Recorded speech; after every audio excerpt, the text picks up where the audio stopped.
the story, allowing just one hit in the Marlins' 7-0 win. Tonight, the Nats give rookie Tanner Roark his first crack at starting in the big leagues after 4 wins in relief. The Nats and Marlins on a Saturday night in South Florida.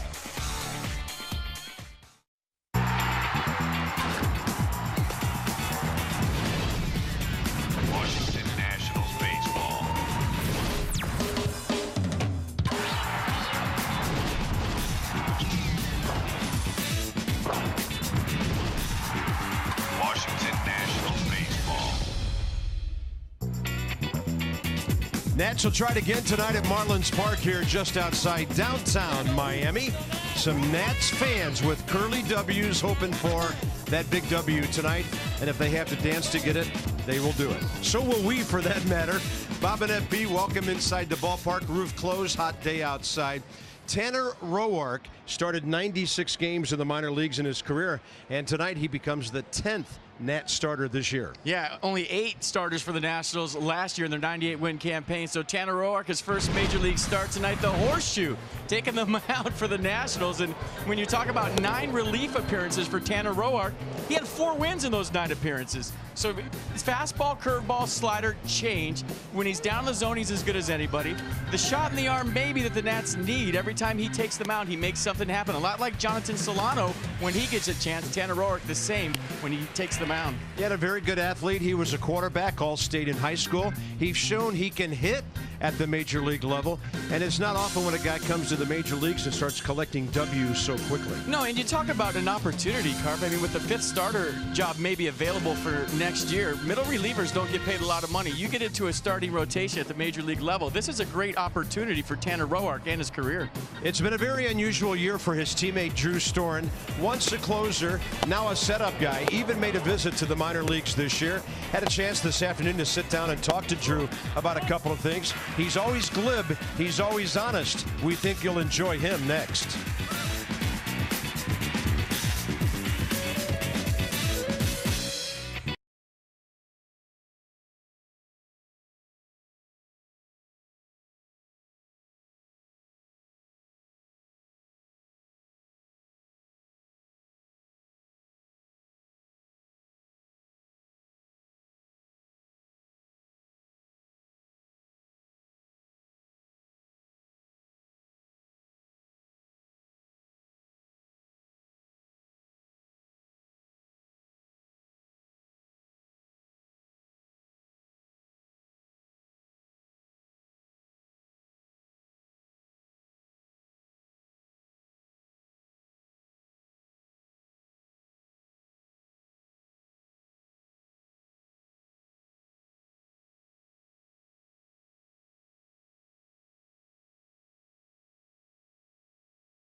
Welcome back to Miami. Game 2 of this weekend series. The Nats trying to get things going in the win column again against the Marlins. And I don't know, maybe the guy who's the most professional broadcaster on the entire ball club is with us, Drew Storen. Got a little bit of that in your background. Try to, just try to, adapt and learn from Dad a little bit, and it's paid off a little bit, I think. Hey, Dad's pretty good. I've heard his work. Hey, you're pretty good too now, and I know this has been an interesting season for you. Going back to the events of last October, the off season, and then into the season.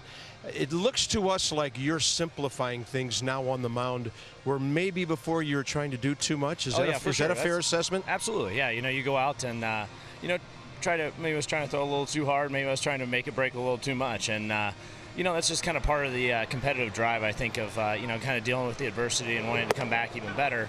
You can, especially in this game, trying harder is not always trying better. So for me to kind of simplify things and go back to just attacking hitters and let my defense take care of me has really helped. And I think all of us, and I'm talking about broadcasters, fans, sometimes we're guilty of not realizing how quickly you made it to the major leagues. I mean, your control numbers were so great in the minors. You got to the big leagues so quickly. I'm sure you're still learning stuff every time out. Yeah, no doubt. And I think, there's a learning curve, too, when you've been through the league multiple times and you're seeing guys for, the fifth or sixth time. It becomes a little bit more of a chess match. And I'm not surprising anybody anymore. And so you got to execute a little bit better. And, that's part of it, too. And it's tough to learn at this level. But, you get through it. That's what makes you better. That's a school of hard knocks right there, learning at this level.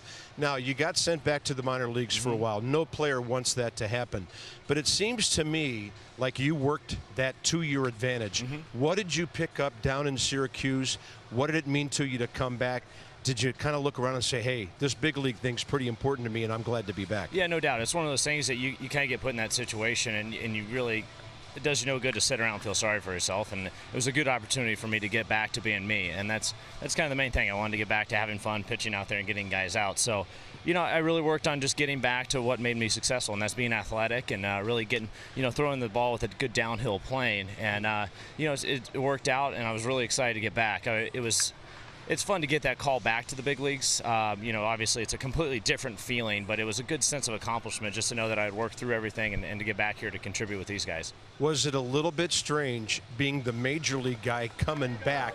Because I'm sure when you were a minor leaguer, you had some guys coming back, and suddenly that guy was you. Yeah, it was a little different. It was funny because I felt like it was kind of a rehab stint for me, and doing that last year, it's kind of how I was throwing on a schedule, so I kind of felt very similar with that, but at the same time it is different, and it's pretty amazing how much you can kind of take some of this stuff for granted, and then you go back.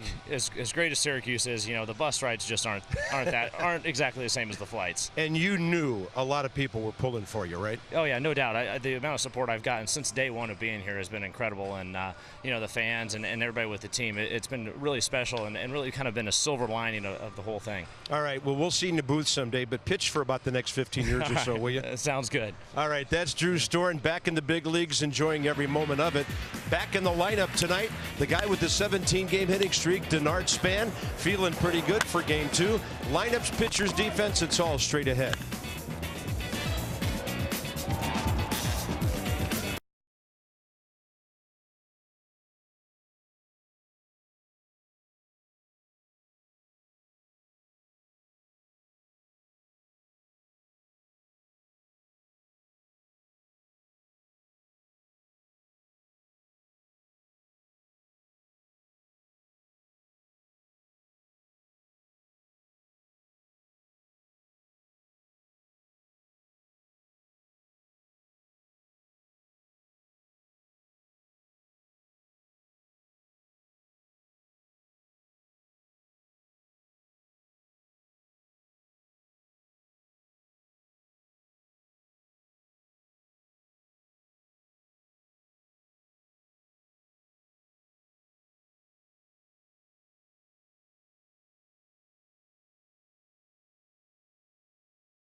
Call on Masson, brought to you by PNC Bank, for the achiever in you. And by Kia. Visit kia.com to learn why. Kia is one of the fastest growing car brands in America. Been kind of a cloudy, somewhat rainy day in South Florida. Sun came out late in the afternoon, but we are in air-conditioned comfort inside. In fact, I bet you could get a big old Train unit and cool this whole place. Train celebrates its 100th anniversary by offering irresistible financing. It's hard to stop a Train, really hard. So 86 degrees outside, 74 inside Marlins Park. We're going to be a little delayed in giving you the Nats lineup because about 2 minutes ago we were told Bryce Harper is out and a whole bunch of spots have been changed. So here's the new lineup, brought to you by Mazda. We believe if it's not worth driving, it's not worth building. So Harper out of the number 3 spot.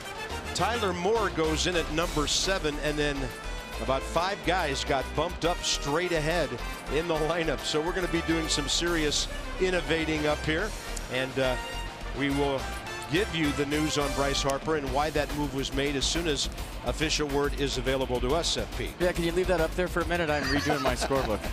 Yeah, we got the whiteout out, the erasers, you name it, and hitting the delete button and all that. So the Marlins are on the field, and we do know that Denard Span and Ryan Zimmerman are the first 2 batters. And here's Nathan Eovaldi. He's made 2 career starts against the Nats, both of them this year, one right before the break and one recently. 1-1 with a 3.75 ERA. Yeah, snapped a 5-game losing streak on September 1st at Atlanta. Pitched 8 shutout innings, gave up only 7 hits, struck out 6, walked 2 through 103 pitches, 73 of those for strikes. So big fastball, averages 96 miles an hour. Slider, curve, change to go with it. Secondary pitches are the key, but his fastball can reach triple digits. And he's one of those good young arms. They got him in the Hanley Ramirez deal from the Dodgers. 10-year veteran Lance Barksdale has the plate.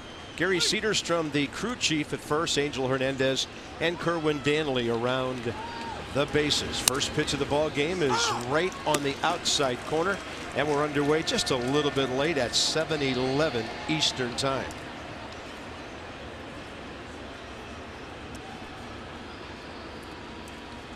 And Denard riding that 17-game hitting streak. He's been aggressive early in the count. He's been on the attack. And he fouls that one off, and quickly 0-2 here to start the ball game. So during the streak, the active long streak in baseball, 28 hits and a batting average of .406 over that time. He is 1 for 5 career against Eovaldi, and that breaking ball is up and away. Well, the best thing about having a Bob Carpenter scorebook is it corrects itself. So when there's a last-minute lineup change, you just look down and it's already done its work, and the new lineup just appears magically. But the free one doesn't do that. 1-2 to Span. Fastball. Base hit. 18 games on the hitting streak. And the amazing second half of Denard Span continues. And you might even call this, FP, the second half of the second half. It's been amazing the way he's finishing. Well, I mean, obviously, this is a career-changing approach for Denard Span, being aggressive early in the count. I would find it hard to believe that Denard's ever going to go back to seeing a lot of pitches, getting deep into counts, because the success he's had recently been pretty obvious. And there goes a no-hitter early tonight. A little earlier than last night, about 5 innings earlier. The other thing about Denard, he has stepped up the running game a bit as well. And that's a fastball to the outside corner to Ryan Zimmerman.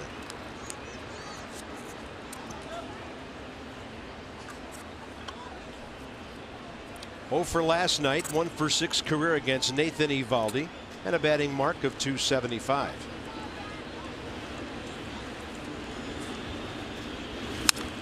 Pretty good rip.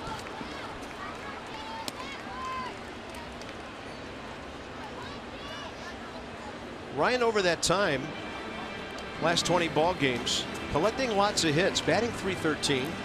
Power numbers down a bit, and I wouldn't be surprised if we find out toward the end of the season that Ryan's been battling his way through some issues this year. I mean, some of the throws and, of course, the driving of the baseball. We know that he drives the ball about as well as anybody in this league when he's 100% healthy.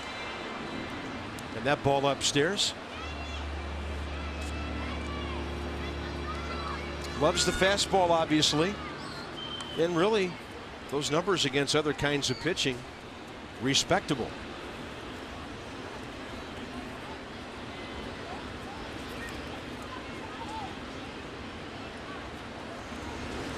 Breaking ball outside. Hey, Eovaldi pretty quick to the plate. 1-2-6 right there. Break time from Nathan.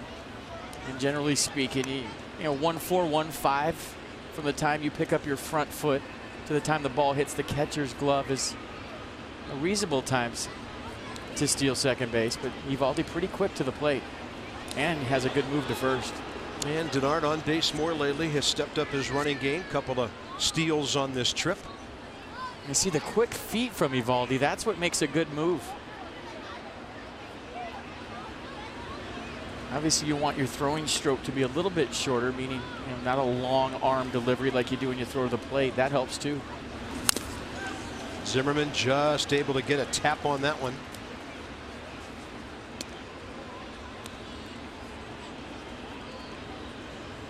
Has always done lots of damage against Florida and now Miami pitching.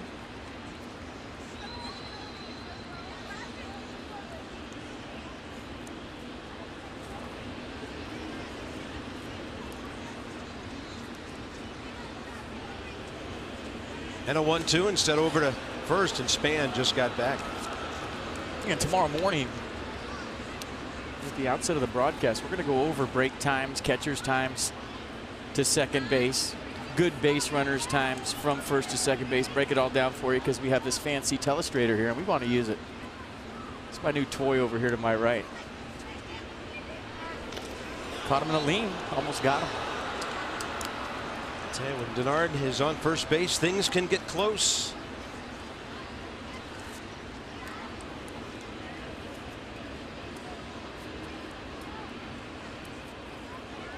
We've talked about it before that when Denard goes back, it's more of how he dives back versus being delayed with the response. Zimmerman rams one to the gap in left center, and this ball is out of here. Or is it? No, it's a double. It looked like it hit a flamingo in the leg. Yeah, they're acting like it's a double. Ryan Zimmerman says I hit a home run, and I'm sure Davies coming out. I think it hit the top of the wall. And FP, there's no yellow line out there except just to the right of where that ball hits, so it's almost impossible for us to tell. So the umpires are going to huddle, and unless they're absolutely sure it's a double, I would expect them to go in and have a look at this. This is one of the ballparks, maybe the only one in baseball, where that ball isn't so far out of here it's a no-doubter. And they're going in. Well, let's take a look. I thought it hit the top of the fence, skipped off the top of the fence, and took out a flamingo. Let's see. Yeah, that's a home run. Let me highlight that for you. Hold on. Yeah. Check it out. That's your fancy smancy toy. Yeah, hit the top of the wall. It's kind of cool, huh? And then it's going to short hop that second wall. I mean, the design of that out there is so bad. I'm sure you're going to see some disputes over the years in that part of the ballpark. So the umpires have gone out, and I wouldn't expect them to be out that long. That's 2-0 Nats. Zimmerman's looking at the guys in the outfield saying, hey, you guys know it was gone. Let's go. Just fess up. Tell the umpires. Let's be on with the game. Got a hanging slider. I said secondary pitches from Eovaldi were going to be the key tonight. And the first one right there, hanging slider, cement mixer. Zimmerman catches it right out in front. And I don't think it hit a flamingo. Might have got a little bit of that first rip curl right there, but nonetheless, Ryan giving the home run sign saying, what are we looking at? Maybe we should highlight it for the umps. They got our feed down there, Carp? What do you think? Well, we're the only TV feed tonight. Marlins are not televising locally here. Here they come. And Jerry says home run. So just as we note that Ryan hasn't been driving the ball that much lately, he just takes one way out of here, and the Nats have a 2 spot early. And I mean, that ball was absolutely crushed. That's his 18th of the year. RBI total up to 66. The only bad thing about that is they didn't make Ryan come back to home plate and redo the whole thing over again like Michael Morris in St. Louis last year. Check out Davey Johnson. Said, I know. I'm 70. I saw it from here, and you guys can't see it from there.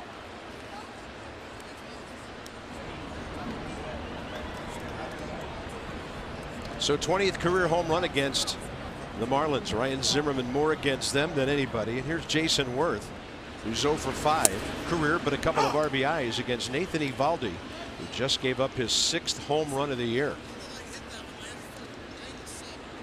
Span base hit, Zimmerman home run. Worth's hit 21.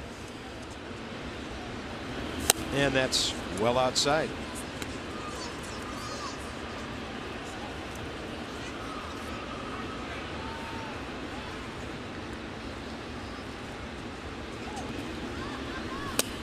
Breaking ball low. Well, when they score first, Davey Johnson's ball club is a dominant ball club. 25 over. Then when they score second, they usually don't come back. Not so much. It's foul outside third. You know, we were looking at those numbers before the game. The record with 3 runs or more, 50-something games over 500. The record when Davey Johnson's club scores first, you just saw. But I think the story of the season is in the other numbers, to where when they don't score first, you would think a team would be right around 500 not scoring first. Just 20 wins this year when the opponent scores first. And then the stat when they score 3 runs or less. I think those two are the story of this season more than the stats that show the success. And Worth will hit this one a ton out to left center. Where's it coming down? Off the very top of the wall beyond the 418 mark. And that's a ball that's a home run anywhere in baseball except right here. I mean, he almost made it stick in that corner back there. I cannot believe that that ball did not get out of here. Even in this spacious ballpark, you're thinking this is a no-doubter. You can stand at home plate and watch it because you can't hit a ball any better than this. So you look at the wall in left center field, it says 418. I'm talking to Giancarlo Stanton before the game today. They measure it at the base of the wall, so it's 418 at the bottom of that fence. Who knows what it is at the top of the fence? So Jason Worth just hit a ball about 430 feet for a double. Well, this ballpark can be very unfair. We talked about it last night. Marlins going to have to develop their hitters unless someday they really want to overpay somebody to come here as a free agent.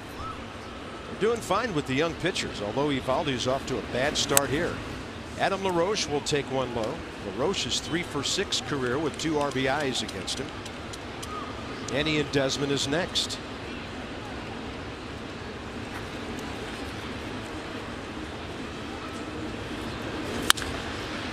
And LaRoche will tee off and hit one to deep left center. Well, Worth knows one thing, it's staying in the ballpark so he can tag. And he's over to third base on the first out. I mean, this is a driving range so far. Yeah, good call. Put another token in the machine, get some more golf balls because the ball's jumping right now. If the Nats bats, let's check out the defense for the Marlins. Yelich, Ruggiano, Stanton the outfield, Echeverria, Coughlin left side, Solano Morrison right side, and Jeff Mathis behind the plate. In Desmond, RBI opportunity to make it 3-0 here. He's had great success against Eovaldi with an RBI, and he's 3 for 6.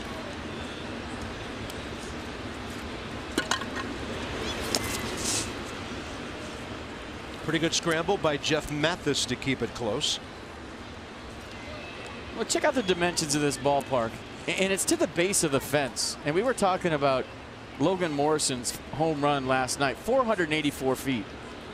To about 10 rows in the upper deck, and we didn't know why that 465 was right there, and where those people are basically was 484.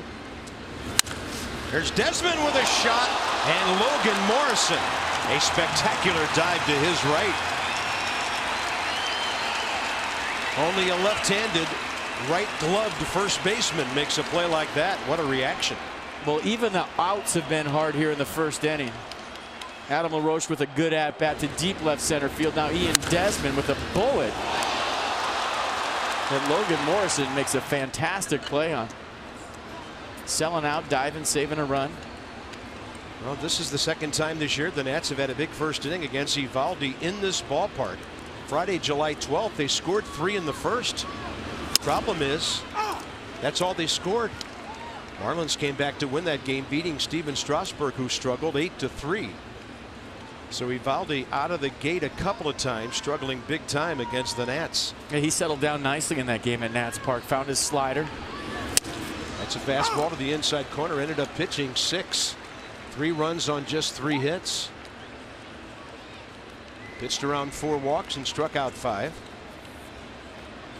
Wilson Ramos is 1 for 4 career against him. And that's a fastball that didn't miss by much.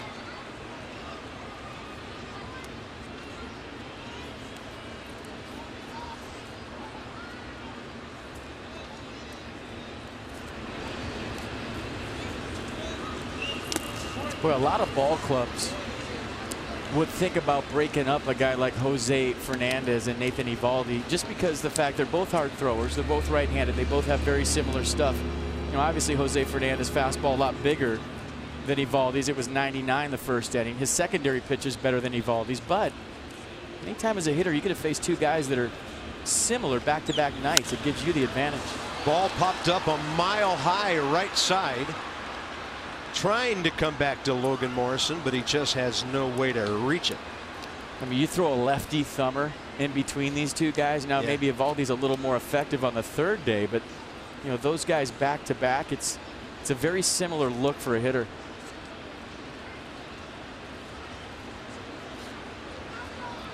Now, this guy's got plus stuff. I think he's going to make a great reliever someday, maybe a big-time closer.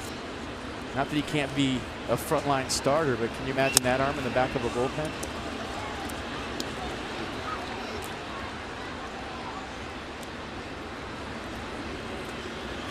Nats have forced him to throw a lot of pitches here. Next one will be number 27. He's really struggling in this ballpark. And that'll be popped up by Ramos into short right center. Giancarlo Stanton the call. So the Nats got the call from the umpires, and they got it right on the Zimmerman homer. Worth should have had one, hit a ball farther than that, but it was a double. So the Nats with a deuce in the top of the first on a Saturday night in Miami.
And I mean, in this ballpark, you've got to go deep.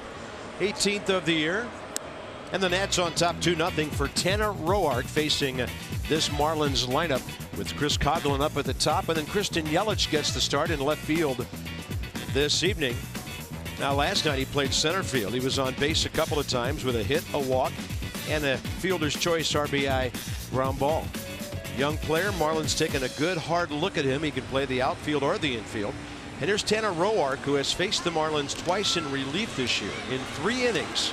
No runs on just 1 base hit.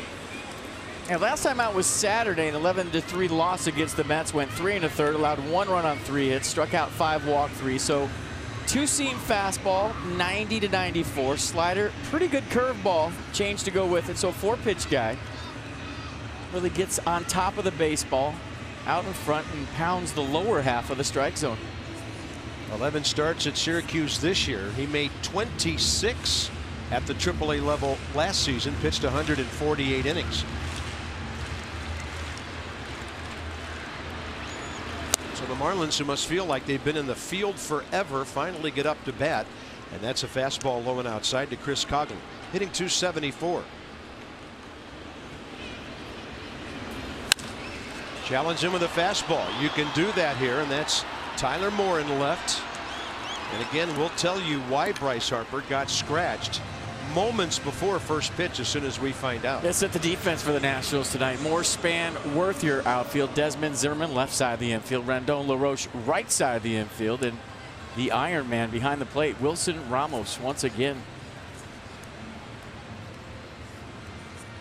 Here's Donovan Solano coming up next. So Moore for Harper in left. And Jonathan's kid brother hitting .252. Walking a base hit, 1 for 4 last night.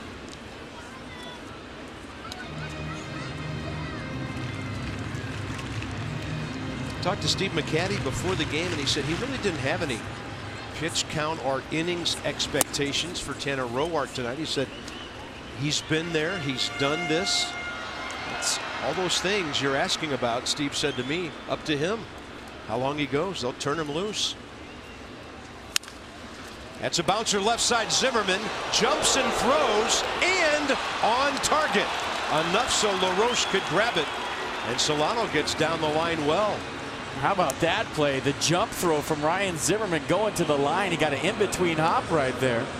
Donovan Solano thinking maybe he had a double, but watch the backhand play by Ryan Zimmerman. The in-between hop, down low, does the Derek Jeter jump throw on a hop to Adam LaRoche at first base. What a play by the Nationals third baseman. Doesn't get any better than that. 2 outs. Roark against Yelich, and that's in there. I mean, momentum going away from the play in foul territory. Doesn't really see where he's throwing it, just based on a lot of practice, and he does practice that play every day in batting practice. He'll end with about 2 or 3 of those. Comes in handy here tonight in the first. Well, he's driven in 2 runs and maybe took one away there. Yelich the hitter, 0-2, and Roark goes up and in with a fastball to the 21-year-old outfielder from Thousand Oaks, California. 23rd overall player taken for the Marlins in the draft 3 years ago.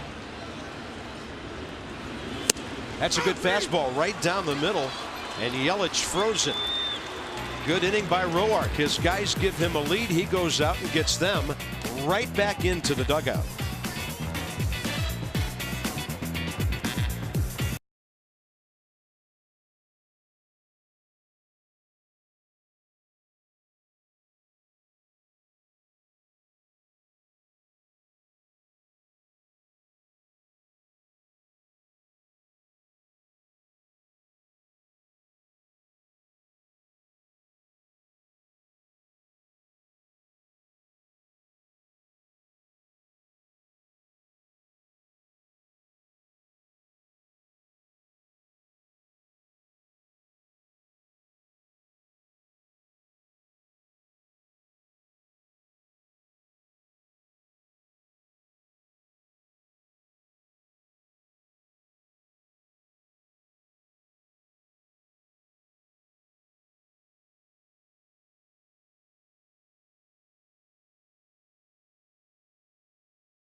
Luna. Call this weekend for the Luna Double.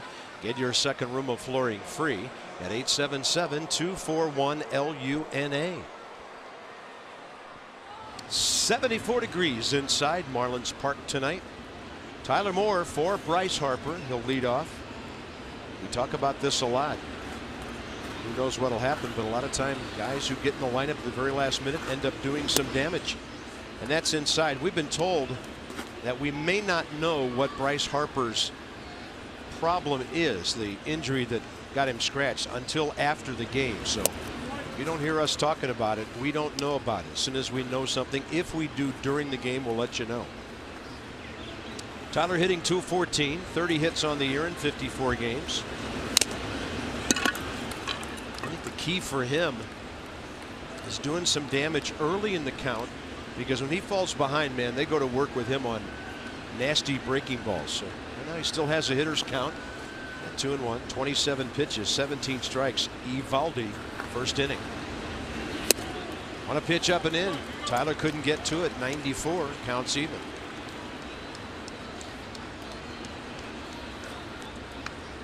Anthony Rendon in the number 8 spot, and then Tanner Roark.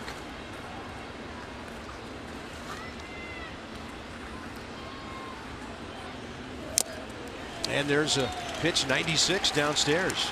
Tyler couldn't get to it. Suddenly Eovaldi retires 4 in a row. Mercedes-Benz will track it. Well, you know, the cupboard is not bare here in South Florida. When you talk about Jose Fernandez last night, the big arm of Eovaldi here tonight, Giancarlo Stanton, Echeverria at short, a lot of good young players. Been impressed with Yelich. I think you got to find a way maybe to sprinkle some veteran influence in here, but there's some good young stars in the making here for the Marlins. Yeah, we've heard great things, even though I think we've only seen him for 1 game. That young outfielder Jake Marisnick, the guy with some power and speed. And quite honestly, it's a very easy team to like. They all play the game the right way. They're all young and hungry and trying to make it at the highest level. And you know, Mike Redmond's done a really nice job of teaching these guys how to approach the game the right way on a daily basis, to where, you know, you watch every single one of them. They all run the ball out hard. They break up double plays. They're looking to take the extra base. They play good, fundamentally sound baseball with young mistakes, but that's going to happen when you have a very young group. 1-2 pitch, and a breaking ball stays up and in. Well, and as many close games as they play, because not only is their offense last in all of baseball, but they pitch well enough. The combined scores of the Marlins and their opponents also the lowest in baseball. So those things they do can make a difference here and there in a 1-run game. And if you're thinking, wow, that's really a tough job for your first managerial gig to have a team like this. I mean, the fun aspect is you get to teach every day. I mean, you get to teach guys how to play at the highest level. If you're a young manager and you have a veteran club, say like Mike Matheny when he started in St. Louis, there's not a whole lot of instruction going on. You just basically run the ship, trying to keep people happy, get a good lineup out there. Obviously, you got to run the game. Rendon right side, ball trying to sneak through. Solano airmails it. Catcher backs up perfectly, and it's a base hit all the way for Anthony Rendon.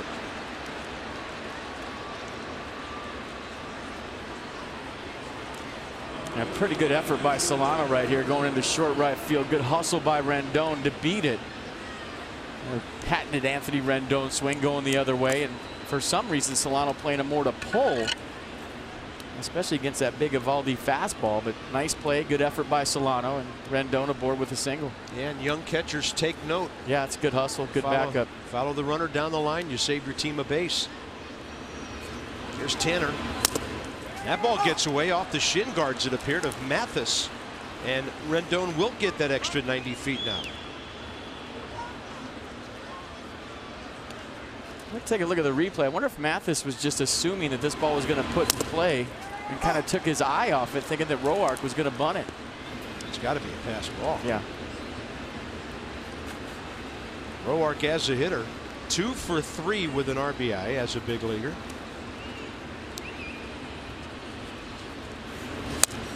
Takes a big hack. Well, I mean, he could swing the bat, and you understand the aggressive nature up by 2 runs, but Anthony Rendon at third base with 2 outs, and not the worst play in the world when you have maybe an infield single on deck and Denard Span. Swinging a tap or foul. I usually don't bunt a guy to third with 1 out, but when you have Denard Span with all the infield singles he's had this year. Yeah. Well, there's some folks from Wilmington, Illinois in the house. And that was segueing into my next point. Some of you viewers who maybe haven't been with us for some of Tanner's relief appearances, we called him Rourke. So did the entire organization. Shortly after he got to the big leagues, he told us Grandma back in Wilmington says the family name is Roark. So call him Roark. And believe me, we're listening to Grandma. And that's 2 outs. Yeah, Lorraine knows what she's talking about. So the top of the 2nd inning. And Julie, you got to see a bunch of them at Wrigley Field, and how'd they find their way to Florida? I did. Well, Wilmington travels well, and the contingent here is originally from Wilmington, but they currently live in Sarasota, Florida, which is about 3 hours away. They said they were happy to make the drive, knowing that Tanner Roark was going to get his first major league start here with the Nats tonight. So they came out and they said there could possibly be an appearance by Mom or Dad. So that could happen. Toby, Jody might come down. You never know. Well, somebody just texted them and told them they're on TV. Well, I'll tell you what, the group from Sarasota, way more calm than the group from Chicago that was in the bleachers for the Cubs. Yeah, that Wilmington crowd at Wrigley was out of control. They were awesome. They were just going crazy out there. So here's Span with Rendon, who has good speed in scoring position. Christian Yelich may be a little shallow on the offside. The way Denard's been getting base hits over there. He's going to go that way again, but this will be an easy catch.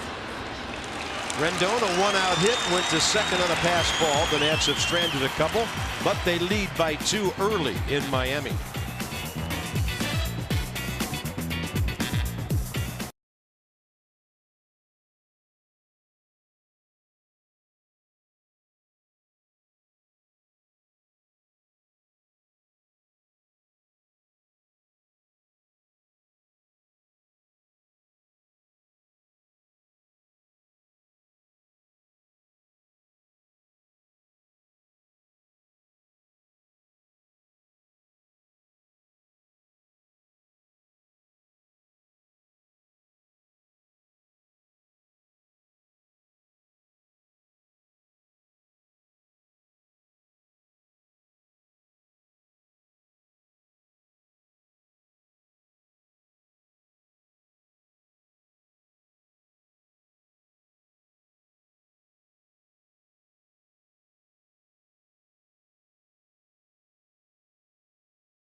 First inning.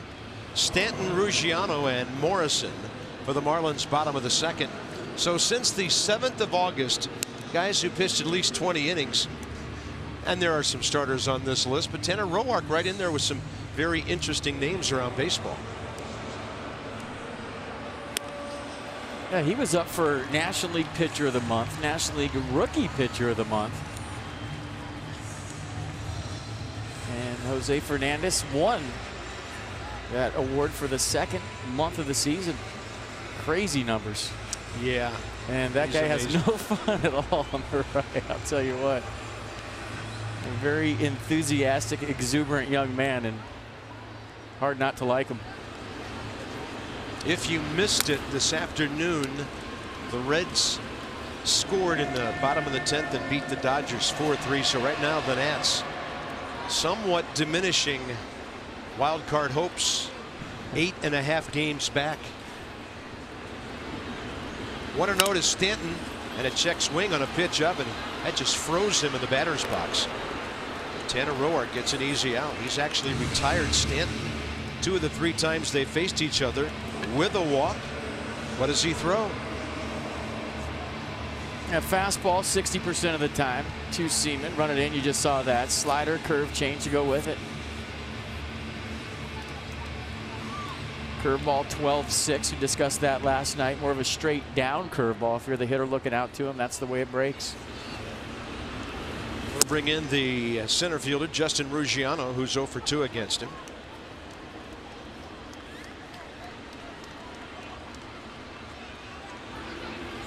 Ruggiano, we know about his power. Batting under 220. Last year, he hit 13 homers in 91 games, but he hit 313.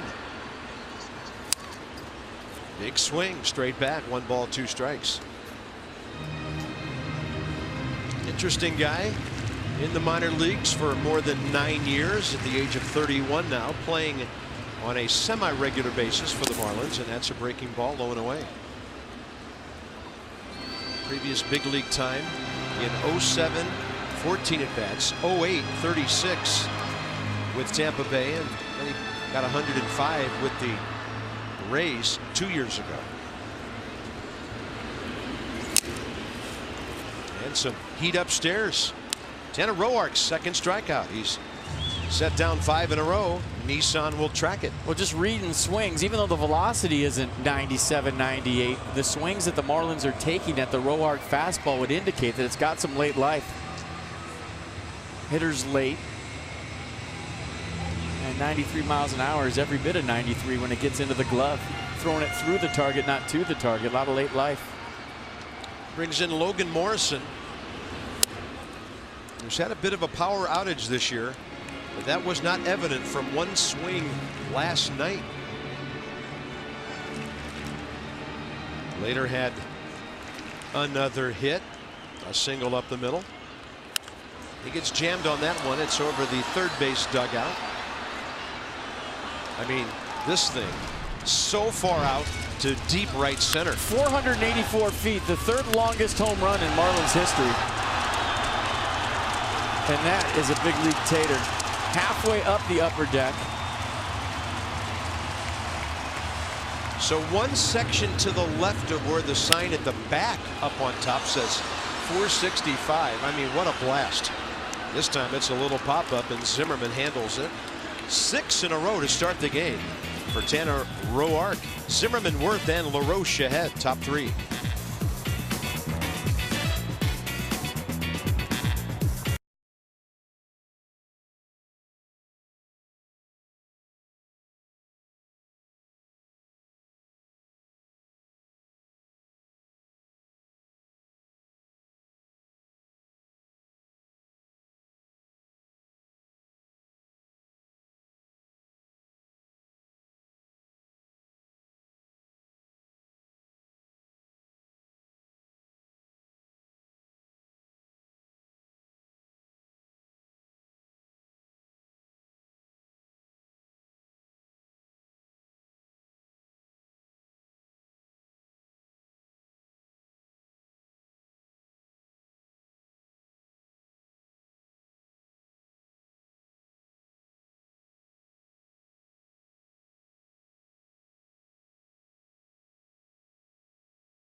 From Cox, Contour reshapes TV completely around you, recommending more of what you like to watch. 2-0 Nats, and it's been all about Ryan Zimmerman so far in this game. Got a slider that hung a little bit up and out over the plate. Hit it off that thing out there in left center field. Umpires went in, reviewed it, saw what we saw, said 2-0 Nats.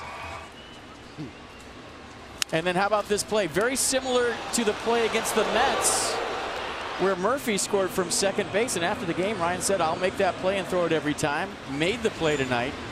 Only difference, there wasn't a runner on second base. So here's Zimmerman leading off, top of the third, and this one heading for right center, deep in the gap, and it is gone. Gap-to-gap power by Zimmerman. 3-0 Nats. And he's one home run short of 20 suddenly. Well, this is starting to shape up like that night he had at Camden Yards where he hit 3. 19th home run of the year. So you go pull side homer. You know you've taken the slider away as a hitter. You've eliminated that pitch. He's not going to go there. So what do? You sit on a heater second time up, simplify the at-bat, go the other way. Takes a strong man to go oppo in this ballpark, 395 feet away. 2 for 2, 2 taters for Ryan Zimmerman. Here's Worth and a breaking ball up to him. When you're watching the breaking stuff from Eovaldi, it's not breaking. So as a hitter, you eliminate it. You see any rotation, you're taking it, and you're sitting dead red.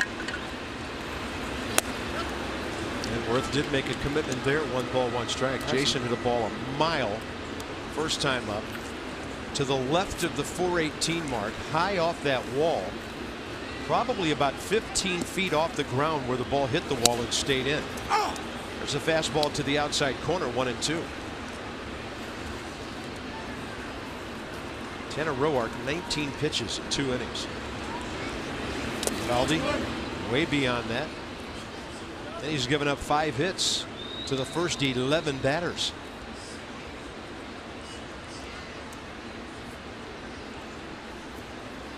Boy, Ryan Zimmerman gets in the zone. Look out. He has those nights where the game just moves so slow. And a tapper by Worth up the middle, trying to leg it out. Solano will mishandle it, and we'll see how they score it. Well, you would think home cooking if you're in your own ballpark. That's a base hit. On the road might be a little more difficult. Let's see how they rule it. Solano's made 7 errors at second base this year. I think they ruled it a hit. And when you're trying to win a batting title, you take them any way you can. That would have been a tough play, right? Jason Worth getting it down the line, probably throw it underhand. I'm sure if you ask Solano, he'll tell you he should have made the play, but second hit of the night for Worth. 125th hit of the year for Jason. Started the night at 318. He's at 321 now. Adam LaRoche flied to center pretty deep. First time up, that moved Worth over to third with 1 out. The Nats were robbed of a run on a Desmond drive speared by Morrison at first base. And Adam will look at that one low, 2-0. So in this game now, the Nats are 7, actually make it 6 for 12.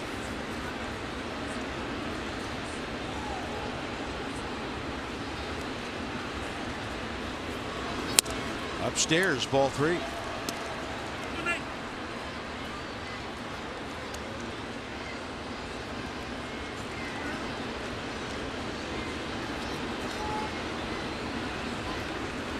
Eovaldi had given up 5 home runs in his first 85 innings this year. On a pitch, it might have been a little inside. Adam was pumping, trying to hit one pull side. I'll tell you what, this season has been such a roller coaster for the Nationals and Nats fans. I mean, one night you're talking about maybe a perfect game and a no-hitter. Obviously, Jose Fernandez was fantastic last night, as good as we've seen this year. And the next night they're hitting the ball out of the ballpark to all different places. And Davey Johnson's club has multiple personality disorder. I mean, one night they look like they could sweep a World Series in 4 games, and then the next night you have a guy like Fernandez that totally shuts you down.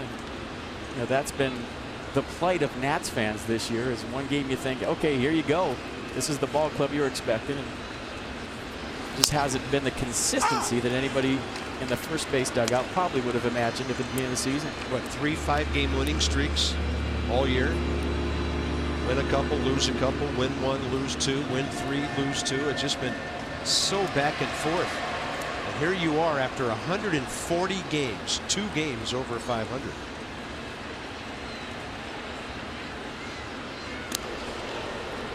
Worth maybe designs on running, 3-2 count, nobody out. Mathis, by the way, has been good for the Marlins, 35% caught stealing. So getting some help from some young pitchers. Worth holding. LaRoche, right center. Worth can read that, easily go to third. Giancarlo Stanton over to cut it off, and Adam LaRoche suddenly has a 5-game hitting streak. First and third, nobody out. And LaRoche's leg still barking as he goes back to first base. Nice at bat right there, sticking with it in pain, throw a knockout there, and nice pre-pitch preparation by Jason Worth, meaning you're looking at the outfielder, knowing where they're playing. Giancarlo Stanton giving some respect to Adam LaRoche because of the pop. Jason Worth seeing that and knowing that Stanton was playing deep, easily advances with nobody out, first to third. It's good baseball. Always look over your shoulder, find where the outfield's playing every single pitch. For you young players at home, it's something you do every pitch because guys will shift their position based on count. So you're always looking out there. Once you get your sign from the third base coach, make it a habit. Look at the outfield, see where everybody's playing, so you know before a ball drops that it's going to drop. You don't have to wait around.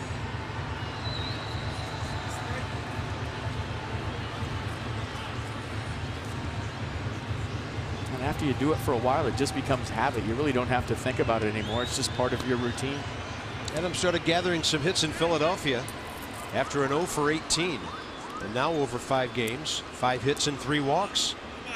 Ian Desmond killed the ball first time up, and Logan Morrison robbed him of a ball that might have gotten down into the corner. He has 34 doubles and 56 extra base hits. Sitting on 69 RBIs is Ian Desmond. Team leader, and suddenly Zimmerman just 2 behind him. Worth has 66.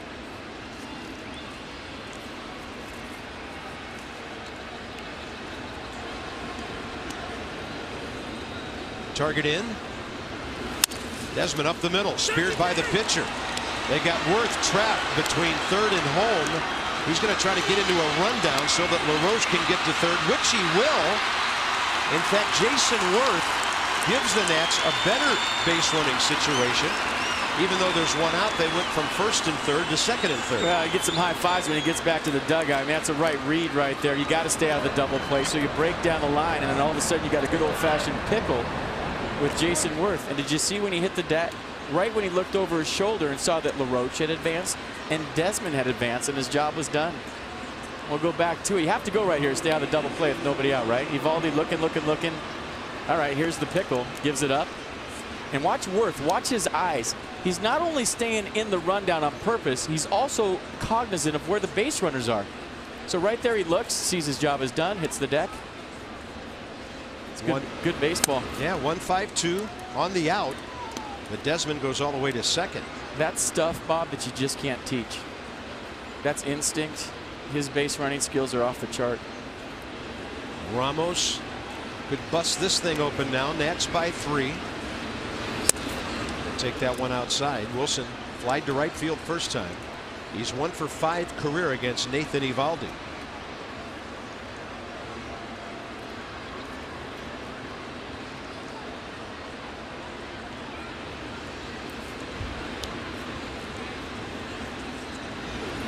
On a 2-0, he'll take a breaking ball outside. Nationals all over the bases here in the first 3 innings. 7 hits already out of the first 14 batters. Ramos was swinging on 3-0. That's one of those things where Evaldi has an open base. He struck out Tyler Moore on 3 fastballs last time up, and he's being real careful here with Wilson Ramos. 3-0 green light. Ramos might have chased ball 4. Kinetic North America on the pitch track.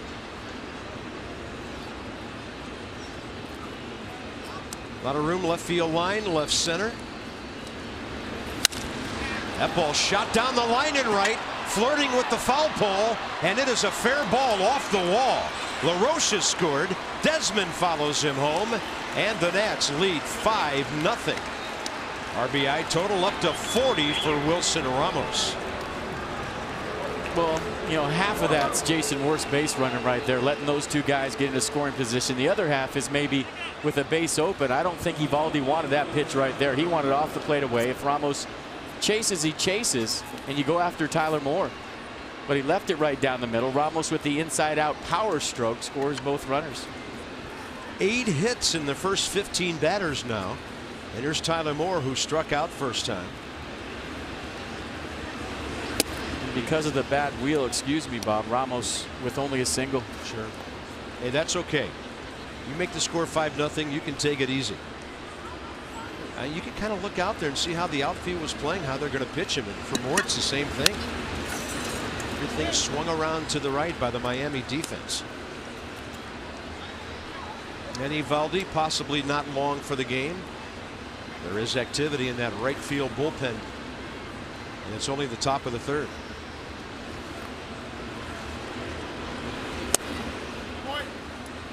It's a pretty good pitch. Tough to get a call when you're struggling, isn't it? Well, when you're not around the plate, yeah. Umpires get into a rhythm with you if you're pounding the zone. They're looking for strikes. And that ball shot to right. Stanton over to grab it for the second out. Everybody taking healthy hacks here. Anthony Rendon will step in at the stroke of 8 p.m. So in the first 50 minutes of this game, the Nats doing everything right. Tanner Roark getting outs. Ryan Zimmerman's made a great defensive play. He's hit 2 home runs for 3 runs, and Wilson Ramos has driven in 2. Rendon opposite field single, first time up.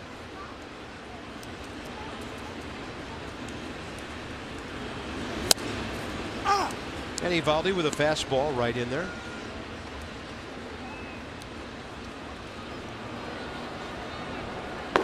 That's Sam Dyson. That ball hit into the corner hard. Ramos heading for third. Long way to go for Yelich, and Trent Jewett will hold Wilson Ramos at third base. On a double by Rendon, who's 2 for 2. And don't forget, there's a pretty good hacking pitcher coming up. But do you see how this is working? You get a base hit to right your first time up. You look middle in second time up. You're eliminating location. You're eliminating pitches by having successful at-bats your first time up. We saw it with Ryan Zimmerman, who got a slider out over the plate. Pull side home run. Look for a fastball away. Got it. Anthony Rendon got a base hit to right field on a fastball. Gets a hanging off-speed pitch right there. Catches it out front and pulls it. Second time up. Here's Roark. Boy, was that thing hanging inside corner. Ball 1. 8th Nat to bat here in the third.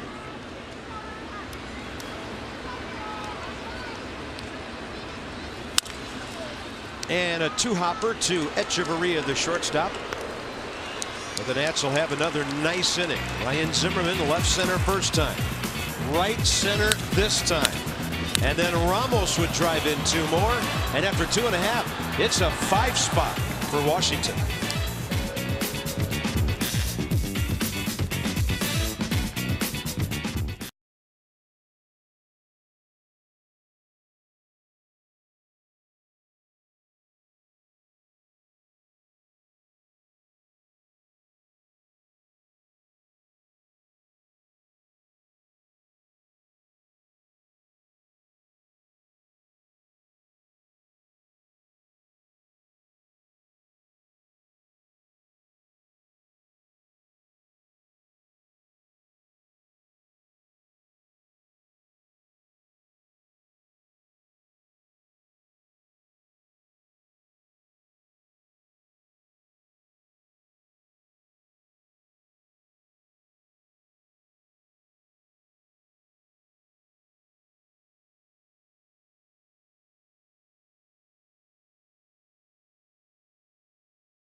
Zimmerman and the Nats in this one so far. AFCEA, the Association for Global Security Professionals, has our sideline report. Here's Julie.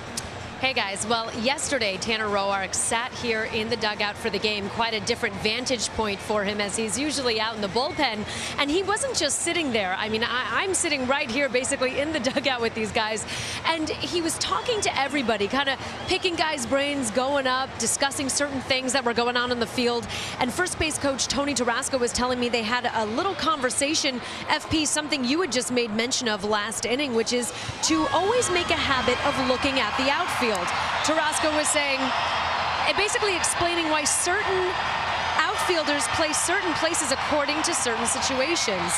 Outfielders play according to hitters' tendency and strength, and often the center fielder will have the best view of the pitcher and can read them inning to inning and possibly call an audible on their position based on how the pitcher is commanding his pitches. He said he was very impressed with the way Tanner Roark was picking guys' brains and wasn't just sitting there entertained throughout the game, but that he's rather a student of the game and was trying to pick up as much as possible. Well, he's a smart guy, right? I mean, figuring things out, working on his off day, and that's part of it. And Bob, you just asked me an interesting question during the break. You said, do pitchers chart on their off days? And been gone a while, huh? It has. You know, it just kind of dawned on me. We haven't seen that in a number of years, but down through the years, the guy who was starting the next night would always chart that night's pitches for the pitching staff, the coach, and for everybody to know what he was throwing and what the result was. Yeah, you have a clipboard in the dugout for those of you who don't know, and you'd sit there and mark down every pitch in every location. You'd watch what hitters were doing versus those pitches, and then you'd hand it in and use it as your own, I guess, information for your start that day. But now with so much video and computer stuff, I think that's taken care of for you nowadays.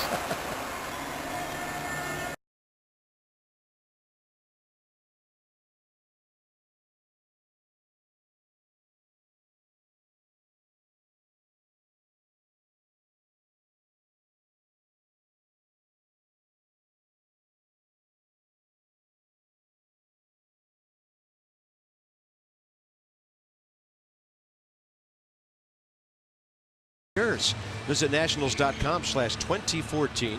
Some restrictions apply. I've already checked that out. And the longer commitment you make to being a National season plan holder, the greater the rewards. It's in there, a fastball to Jeff Mathis, the 196 hitting catcher. Only 3 guys in the lineup tonight have faced Roark before: Stanton, Ruggiano, and Echeverria. And he's retired all 3. Well, Evaldi done for the night. That's Rob Brantley, one of their catchers. They're carrying 3 catchers like a lot of teams do. That's trouble into the corner, but it's hooking, and it goes to the left of the foul pole for a loud strike. Jeff Matthews just a hair on the bat away from his 6th home run of the year. Well, he's one of those guys. Those guys you put in the Nat killer category that don't have the greatest numbers, but every time they play the Nationals, they find a way to get it done. And that time he had distance, but let's watch it hook. Right in front of the pole. Foul. Close. Ball 2. I mean, if his last name was Murphy, he'd really have something going. That was a pretty good pitch right there by Tanner Roark. Mercedes-Benz on that last pitch track, and now he goes 3-2 ahead of the probable pinch hitter, Rob Brantley.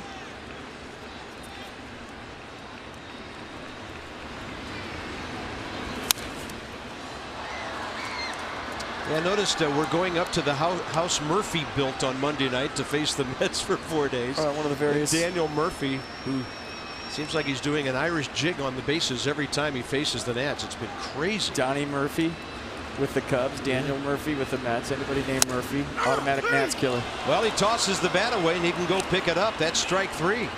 Lance Barksdale giving Tanner Roark the call on a 3-2 pitch. Man, see the sequence, everything kind of all over the place. In, out, up, down. And when he has to make a pitch in a 3-2 count, he does. Mathis thought it was ball 4. Strike 3. K's for kids from Toyota. 3 more for Tanner Roark to start the game. $37 for everyone to the Children's Inn at the National Institutes of Health, thanks to our DC area Toyota dealers. 24-year-old catcher Rob Brantley, who hit .290 here in 31 games last year, is the pinch hitter. Roark goes to work on him. Got a strike, got a fly ball, and he's got a Worth out there. 9 straight to start the game for Tanner. What else are you going to do for us this year? Roark.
Standing 33 pitches, 21 strikes in 3 up and down innings. Visit Kia.com. Learn why Kia is one of the fastest growing car brands in America. So career in this ballpark. Denard Span's already added 1 hit onto his resume tonight. Under .370. Ryan Zimmerman, 5 home runs, hitting almost .300. And Jason Worth, big time damage as well. First inning, third inning, Zimmerman homers tonight. Yeah, 2 tater night and counting for Ryan Zimmerman, and when he gets in these zones, look out. First time up, slider out front, hit it into that thing in left center field. He thought it was a home run. Umpires looked at it, saw the replay, saw the awesome spotlight from our telestrator, knew it was a home run, and then next time up goes opposite field tater on a fastball away. So Ryan Zimmerman in the midst of a huge night. Do we need to get Santa Claus in here so you can sit on his lap and ask for that thing for next year? Yes. That is such a cool tool. It is. All right. Top of the 4th. This is Sam Dyson. Nats have just seen him a little bit in relief this year. Span has faced him. So has Zimmerman. And so has Worth. And 2 of those guys have hits.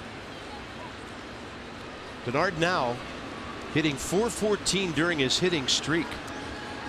29 for 71. Looks it all the way in. Strike 1 from Dyson. 26-year-old right-hander. Florida guy from Tampa. He was a waiver claim for the Marlins from Toronto January 30th. It's only his 2nd professional year. Had Tommy John surgery 2 years ago. Jesuit High School in Tampa. Went on to the University of South Carolina. Yeah, 2-pitch guy. Fastball, changeup. Fastball averages 92, changeup 84.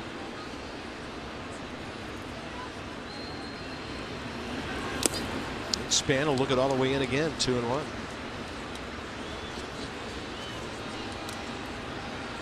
So his batting average now, because of this 18-game hitting streak, up to .279. His on-base percentage is over the .330 mark now.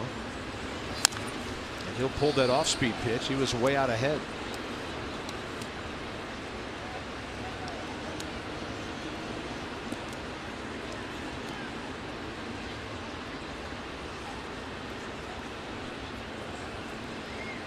Zimmerman having a big night.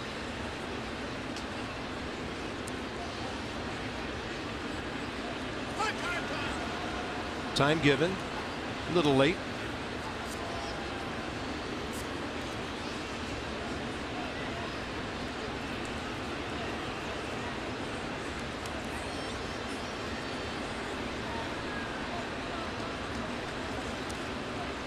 Sam Dyson, by the way, was originally drafted by the Nats out of high school and didn't sign. Span will pull it to the right side. Logan Morrison will feed it to Dyson. 1 out. Well, Wednesday, May 29th, Ryan Zimmerman first 3 times up. First inning, 4th inning, 5th inning. Home runs against the Orioles. It was one of 32 home runs hit in that game on May 29th. Seemed like it. But he was in the zone first 3 times up. Not a cheapie in the bunch. Very warm night. Ball was carrying. And hit him to all fields. So he is in the midst of one of those nights here at Marlins Park. All 3 of those against Chris Tillman. The Nats had a huge lead, and Jordan Zimmerman couldn't hold it. They had a 6-run 7th inning, and that was the bummer at the end of the night. So that night, Zimmerman hit numbers 4, 5, and 6 for 4 RBIs. I think Chris Davis had like 17 home runs that night, didn't he? He was ridiculous. Oh, he had 2. Close. 0-1 to Ryan. Markakis had a home run. Pierce had a home run.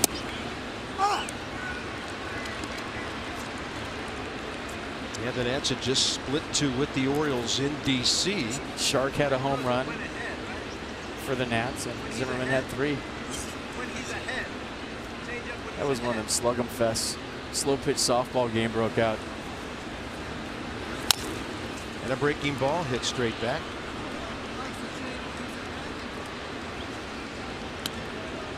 So Sam Dyson was drafted by the Nats in 06. Oakland in 09 didn't sign. And then finally Toronto 4th round. Tommy John surgery, 1 year with the Blue Jays organization. They made him available on the waiver wire, and the Marlins grabbed him.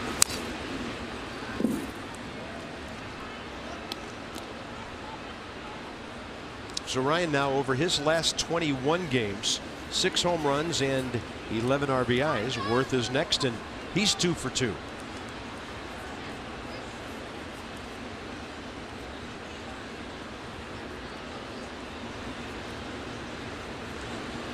He's had several of those multi-homer games against this club.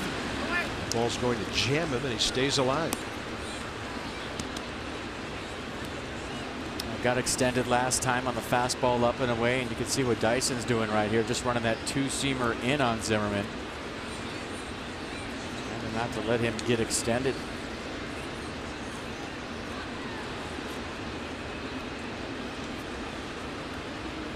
Breaking ball, low and in. Nissan will track it. Man, just a backup slider, maybe. Fangraphs has him as a 2-pitch guy, fastball changeup, but that looked like a slider. And somehow Zimmerman extended enough to get the end of the bat on that. Tough to get the ball by him suddenly. Ryan's 1-for-1 career against Dyson.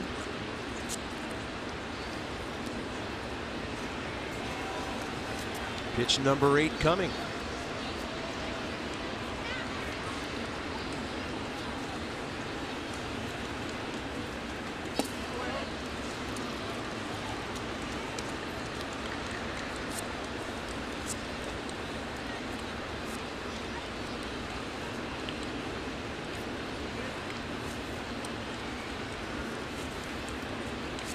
Playing all the right-handers the other way here.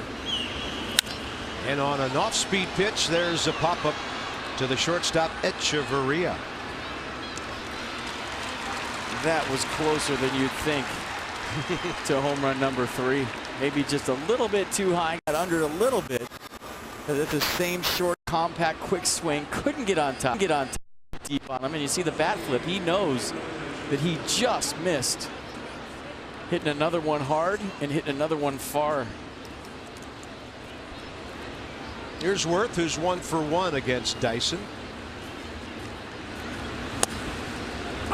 And that one comes diving down and in, catches the corner.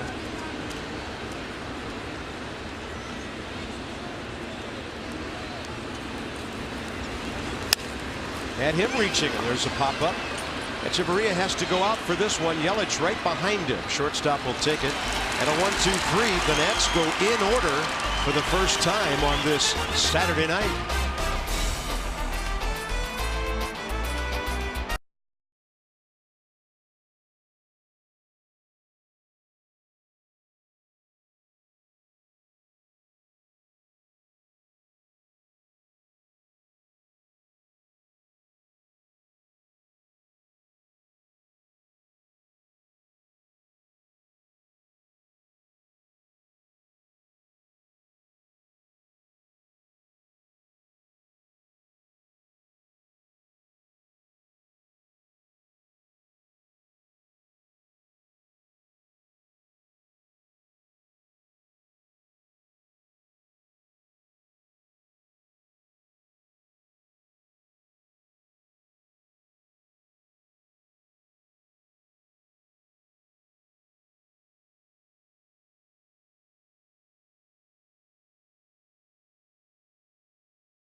Nothing Nationals. It is time for some Geico highlights. Let's go back to the second inning, and Tanner Roark against the heart of the Marlins order. Right there, straight there.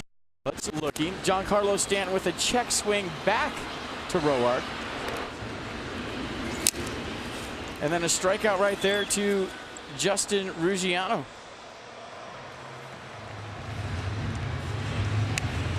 33 pitches, 21 strikes in 3 innings. 3 strikeouts, the ground balls, couple of flies. And here's Coughlin, who flied to left. First time up.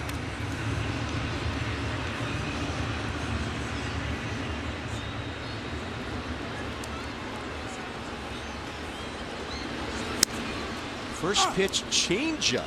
Little different look second time around.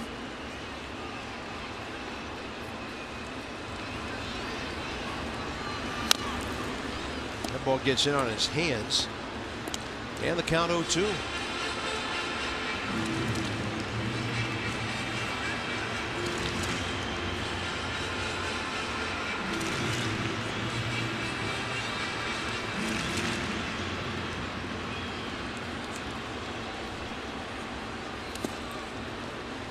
And he'll throw another off-speed pitch on the 0-2 count. Just been aggressive in the strike zone, right? Whether it's the fastball, the curveball, slider, change. He's working out front, getting ahead of hitters. And he goes fastball up and extremely late with the swing, Coughlin. Well, that's what I'm talking about. You're reading the swings of Marlins hitters, and they're consistently late on the Roark fastball. Even though 2-strike count and Coughlin probably in protect mode right here, that's just another tardy swing on a Roark fastball.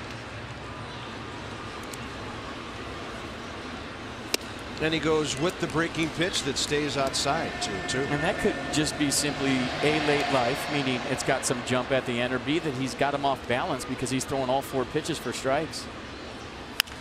Drills that one, and it's drilled right back from where it came. And Chris Coughlin gets the Marlins' first base hit.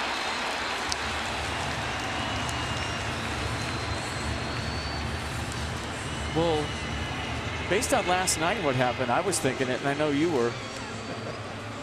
And we weren't talking about it, but the first hit of the night for the Marlins, the first base runner of the night for the Marlins. So there goes the no-hitter, and there goes the perfect game. And Tanner Roark has been spectacular. First hit of the night. Yeah, this is where you give him a nice hand and now tell him to go out and get a bunch of guys out. Donovan Solano takes a fastball for a strike. He was robbed on that remarkable play by Ryan Zimmerman back in the first.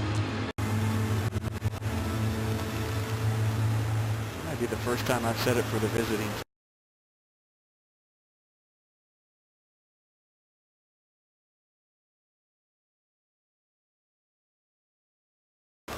They're the other guys. I don't know. I can see where you got confused. Yeah. I mean, you went to college here. Yeah. You were jumping up and down because your Hurricanes beat the Gators today. Big day for the program, absolutely. A lot of fans here we were talking to earlier went to the football game. Now they're here at the baseball game. Doubleheader working. But yeah, a big day for the U. Don't think that I didn't let Christina Acra, who went to Florida, know all about it today.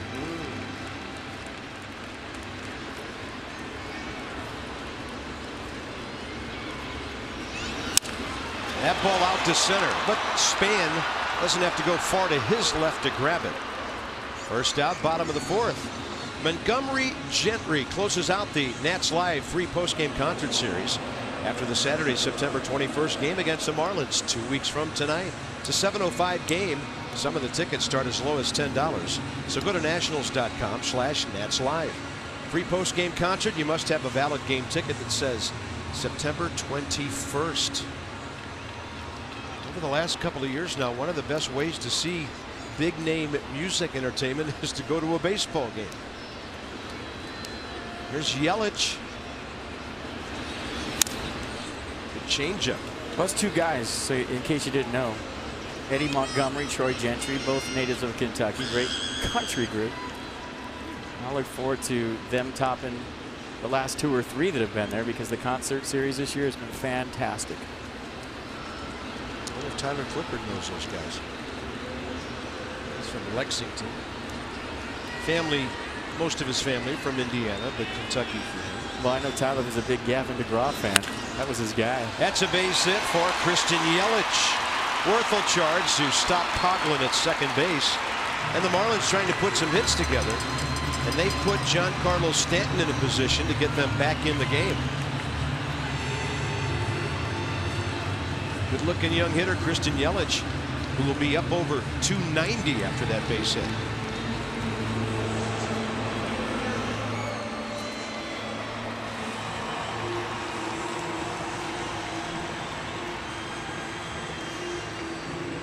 I love how Adam LaRoche always hangs around just a little bit longer after there's a conference at the mound to get the last word in.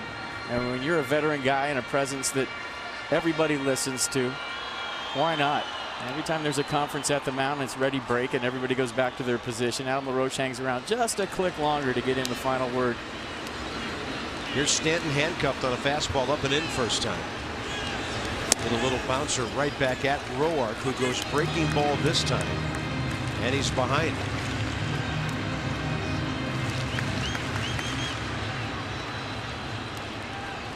I don't know who those pitchers were who got him 0 for 12. Have to find out what they were doing. That's right off the end of the bat. Could turn to Desmond, will, and LaRoche will pick it.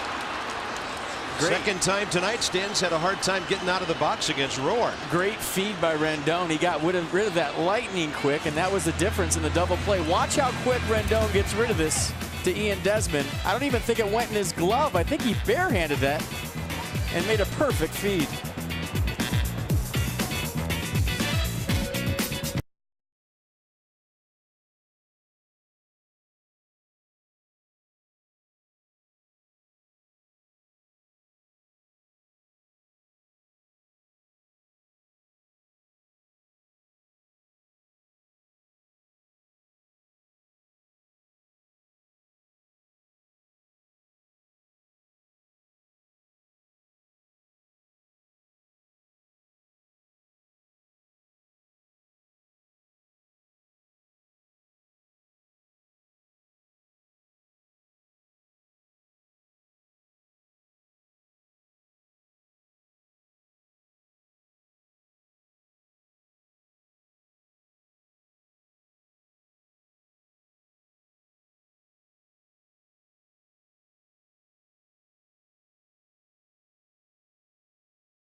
The fifth. Let's check out the inning double play one more time. This ball didn't really go in Anthony Rendon's glove. Great pitcher by Roark. Down and away with the slider. Gets the chase from Stanton. Didn't get out of the box, but watch where it hits Rendon. Kind of in the heel. Never really went into his glove.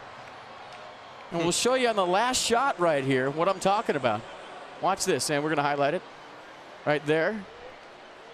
And you see how it's just kind of on his heel. Or do you like this one right here? Or we can go with maybe this one right here. Either way, you get the point. Ball never really went into his glove. Barehanded it, feed it to second base, right to Ian Desmond for the perfect 4-6-3 double play. Circle me, FP, on a 4-6-3 double play, says Anthony Rendon. I had about 3 more circles left, by the way. We just had to get to the pitch. Never have geometry and baseball combined so beautifully. Top of the 5th inning, here's Adam LaRoche, 1 for 2. Pulled a base hit last time.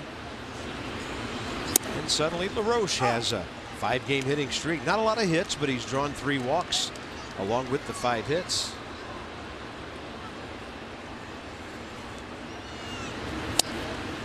Playing him to pull, but not a dramatic shift that we saw from the Phillies and some other ball clubs this year.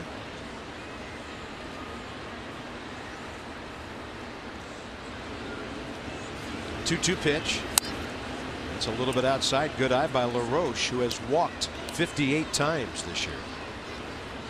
Ian Desmond 0 for 2, but he's hit the ball hard a couple of times. Waiting.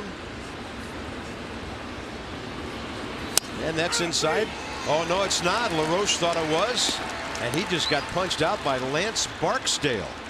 This will be an interesting to look at on the Kinetic North America pitch track. Pretty close. Yeah, probably, came back. Probably, if you ask Adam, too close to take with 2 strikes. Good swing back action by Sam Dyson.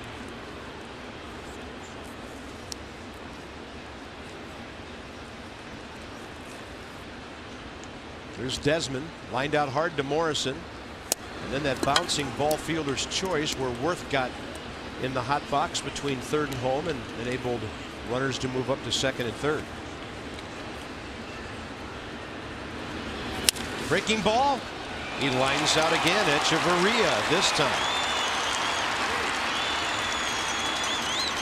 A moment in history brought to you by Volkswagen. The best thing ever event going on. Visit VWDealer.com. Back in '84, Doc Gooden struck out Ron Say. 228 strikeout. That's a National League rookie record, was at that time. He would go on to strike out nearly 50 more. 1984.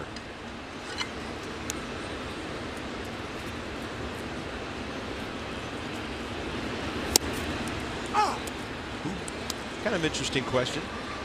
What 2 teams battled for the National League pennant in the LCS that year? The Astros? No.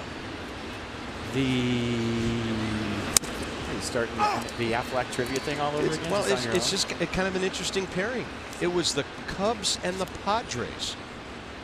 And then, of course, the Padres won it and then had to go play those unbelievable Detroit Tigers of that year. And I know you remember them being the Michigan guy. I mean, they were unbelievable. They'd start off 35-5 and crushed everybody in the sights.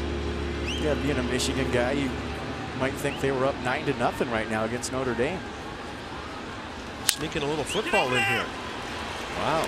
Big Blue against the Golden Domers. We do it all here on MASN, ladies and gentlemen. Going to the bottom of the 5th inning. Nats by 5, Wolverines by 9. But we've got the Curly W.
My good friends who passed on Wednesday at age 78, Frank Pulley, one of the best umpires in the history of the game. And all the umpires are wearing the tribute patch on their left shoulder in honor of Frank. 4 World Series, 6 National League championships, 2 All-Star games. He umped in the National League from 72 to 99. Died on Wednesday in Palm Harbor, Florida. My rookie year, Carp, I went up to him. A guy that's been in the big league since 1972, very well-respected umpire. We all loved Frank very much. One of the nicest guys you'll ever meet. I was playing third base in Wrigley Field, and I ran up to him and I said, "Hey, FP." And he said, "You're the only one in the major leagues that can call me FP." So we're going to miss you, Frank. Great umpire and a great man. You know, and ironically, he made big news at the other ballpark in this town. And I happened to be doing the game. It was on Memorial Day, and I'm thinking it was about 10 or 12 years ago. The Cardinals were playing the Marlins. There's a bouncing ball to the right side. Anthony Rendon will take it off the bat of Ruggiano. And I think Cliff Floyd hit a drive to left field. They had that funky scoreboard over there. You know, to the left of the board was a home run. Up against the board was a double. And he called it a home run. Tony La Russa came out and argued. Frank Pulley walked over to the first base camera bay and had him do a replay in the viewfinder for him, and he called it a double. I think he later got a bit of a reprimand from baseball for doing that. But Frank Pulley was the first umpire, and they reversed that call, and it stood to ever use replay in a regular season major league game. It was in 1999, Marlins against the Cardinals. Okay. And Freddie Gonzalez was the interim manager. He argued. Pulley ran to the dugout, looked at the replay. So you're right, the first ever example of using instant replay in baseball. He said, "I sure don't want to make a habit of it, but at the moment I thought it was the proper thing to do." So kind of ties in with playing the Marlins here in South Florida. I guess that's where instant replay in baseball really got its legs. Yeah, and it was kind of interesting because it was a regional telecast on ESPN, and it wasn't going to a big part of the country, but a guy named Dick Vitale was watching in Sarasota. And he called Rudy Martzke from USA Today, and the next day it was a major story, and they were, you know, getting opinions from announcers and baseball people all over the country. So Frank Pulley had a lot to do with at least the infancy of that, and got people thinking about replay.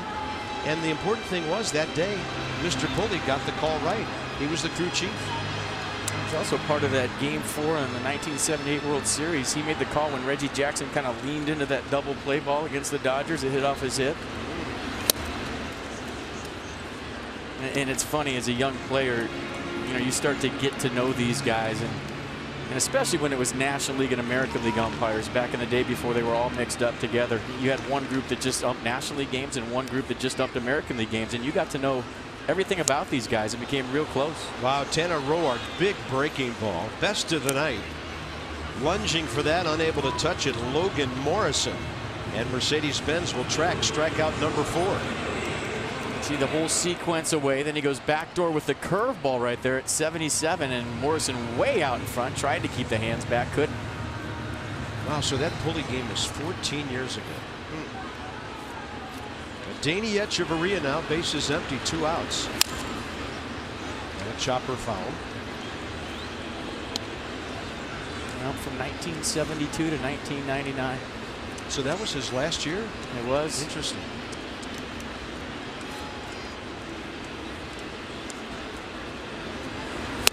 Tanner Roark delivers a high fastball in the zone to Echeverria, who bounced out to Anthony Rendon, first time up.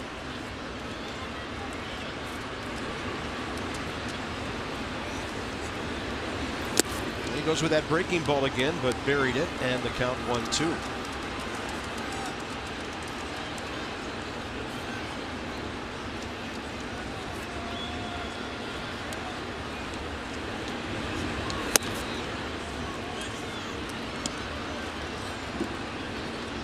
Right-hander Chris Hatcher now working for the Marlins. They've gotten 6 in a row retired by Sam Dyson. You remember when Jordan Zimmerman was absolutely locked in? I used to sit up here and say, normally I can think along with you. And he and Kurt Suzuki were on such a same page to where you just didn't know what was coming next. Same applies right now for Tanner Roark and Wilson Ramos. Overpowered him with a fastball. LaRoche is over there. Adam under it and makes the grab right over the top of that gentleman's head. 3 straight in this inning. Tanner Roark, 5 2-hit shutout frames.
A lot of action tonight. It's all good for the Nats. Tanner Roark, 57 pitches, 38 strikes. 4 strikeouts, couple of hits, and 5 scoreless innings. Tyler Moore, Anthony Rendon, and Tanner Roark, top of the 6th. And for the Marlins, Sam Dyson, who's done a nice job out there for his 3rd inning. He's retired 6 straight.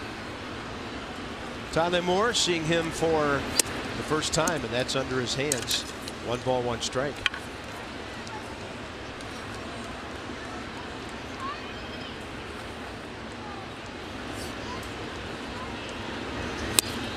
Fastball in there.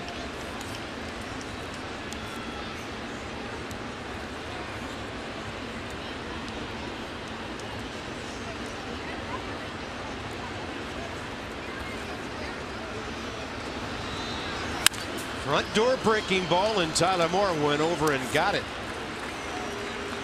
First base hit tonight. Tyler 1 for 3. And he joins the hit parade. Yes, he does. He and Desmond, the only position players, I look quickly, without a base hit, but he's lined out hard twice, once to first and once to shortstop. Reached on a fielder's choice and scored a run. Now Tyler Moore jumps in with a single, 1 for 3. Yeah, so 3 guys with multi-hit games for the Nats. Zimmerman, the 2 home runs. Worth a couple of knocks. Wilson Ramos goes that on RBIs in the 3rd. Huge. Took a 3-0 game, made it 5-0. Remember last time the Nats faced Nathan Eovaldi, they got 3 in the 1st here right before the All-Star break and lost that game.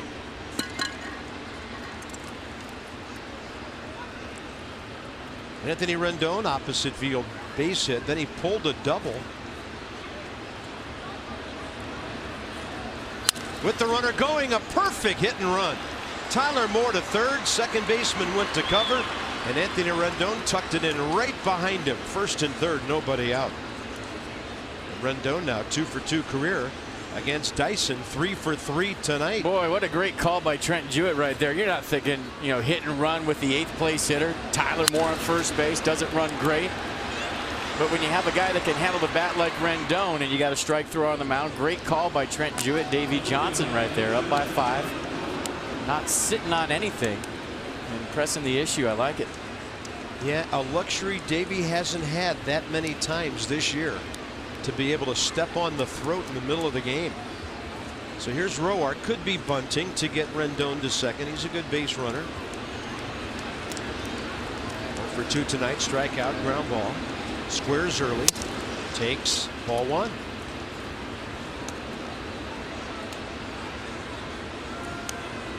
A guy who's been in the minor leagues for 6.5 years, doing some really interesting things at the major league level with the Nats. Tanner Roark with the bat as well. Well, 9 relief appearances. He won 4 games. That's where we get the horseshoe nickname for him. But he went from trying to show the Nationals that he belonged at the major league level to all of a sudden showing the Nationals that maybe he's a starter at the major league level with what he's done so far here tonight. Takes a bit of a stab at that one and misses it. 1-1. In FP, it's not like he's been totally lucky picking up those wins out of the bullpen. His ERA 1.19 in those 9 relief appearances. Well, no, but when you have 9 appearances and 4 wins, you have to be in there at the right time where your team's scoring runs for you. So there is a little bit of luck involved, but I see what you're saying. Don't take away from the performance, because the performance has been special. And didn't look real comfortable on that one with the pitch coming inside 1-2.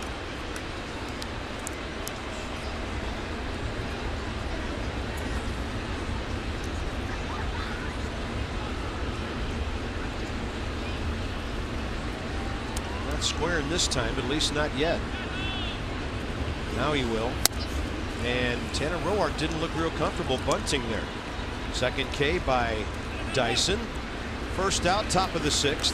Don't forget about Saturdays and Sundays at Nationals Park. It's the all-inclusive Harris Teeter Family Fun Pack, starting at just $19. You get a ticket, hot dog, chips, and a drink for that starting price of $19. Available online only. Nationals.com/family. We'll have a chance to do that next weekend. 4 in New York. The Nats will be home with the Phillies next weekend, then the Braves for 3 and the Marlins for 4. Top of the order, Denard Span 1 for 3.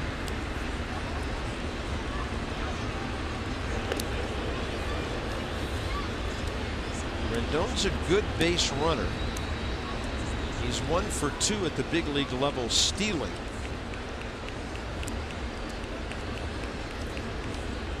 Yeah, not a bad time to go right here either. Force the issue.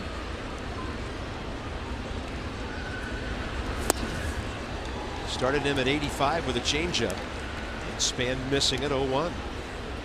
Oh, Trent Jewett calls a lot of the offense at third base. He'll get suggestions occasionally from Davey Johnson, but basically he's running it. And if you've noticed the pattern throughout the year, when somebody steals a base, he's sure that they have a really good chance to do it. And if he's going to put on a hit and run, he's sure that there's about 5 different things that are right, meaning you got a strike thrower, a guy that can handle the bat, a decent runner at first base. It's not like he just puts on signs to put on signs. There's a lot of thought process and study before the game that go into it. So when Davey Johnson and Trent Jewett do decide on something, they're thinking it's got about a 90-95% or even more chance of working. I've seen a lot of teams this year that just put on stuff to put on stuff. That's not been the case here. 0-1, Span out to left center, having to go get it. Yelich tagging, scoring easily. Tyler Moore. Nats lead 6-0 on a good AB by Denard Span, gathering his 39th RBI. Denard Span just playing a good brand of baseball right now for the Nats, and everything he does, making stuff happen. Getting on base, being aggressive, driving in runs down. So minus the Roark strikeout, a very well manufactured 6th run of the night for the Nats. Ryan Zimmerman has driven in 3 on a pair of home runs.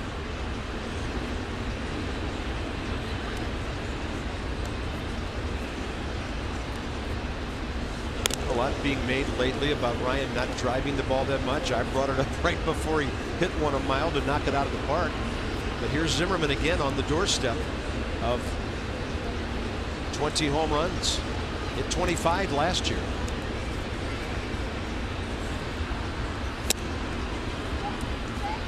And every time the Nats hit a homer, and they've done that 136 times this year, it's $250 to the Children's National Medical Center from our Washington, D.C. Lexus dealers. Lexus, the pursuit of perfection.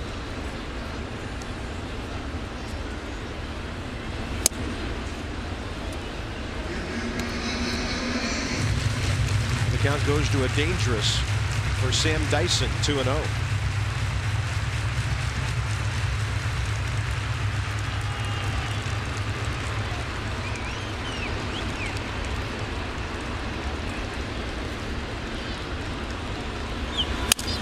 Pitch. He was jumping on it. Ground ball left side, Coghlan. Nats are gone, but they're getting an add-on run added to the total here in the 6th. RBI by Span. Nationals by 6, middle of the 6th.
Weirdly distracted by the sea creature race going on as we speak. It's time for the Cholula hot sauce.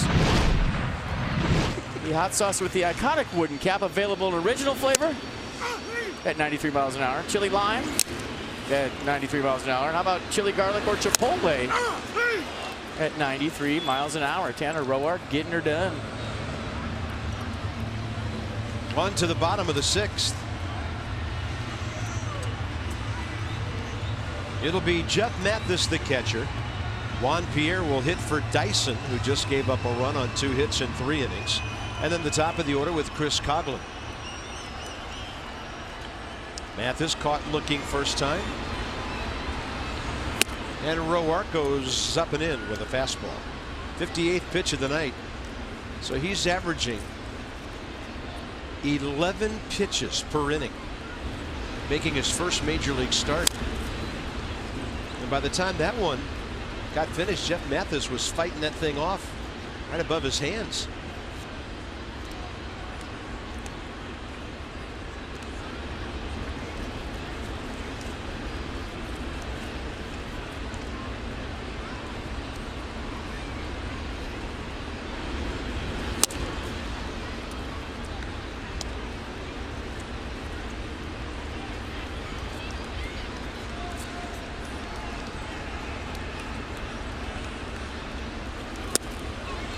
Made an offer, then the ball dove on him. 83 off speed. Nice looking pitch. Throwing that while he was behind in the count.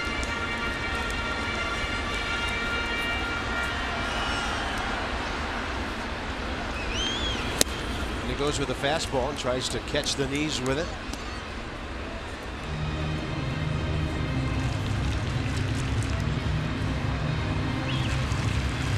Two base runners tonight.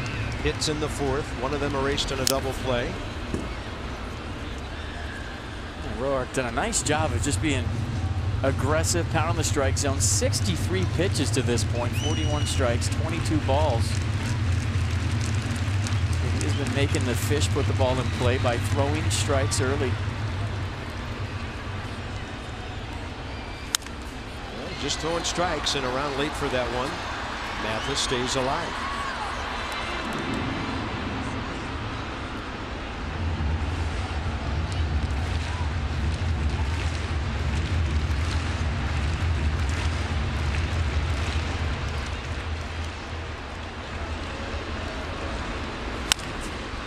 Ground ball. Zimmerman over to cut it off. On the run. Nobody does it better. One out.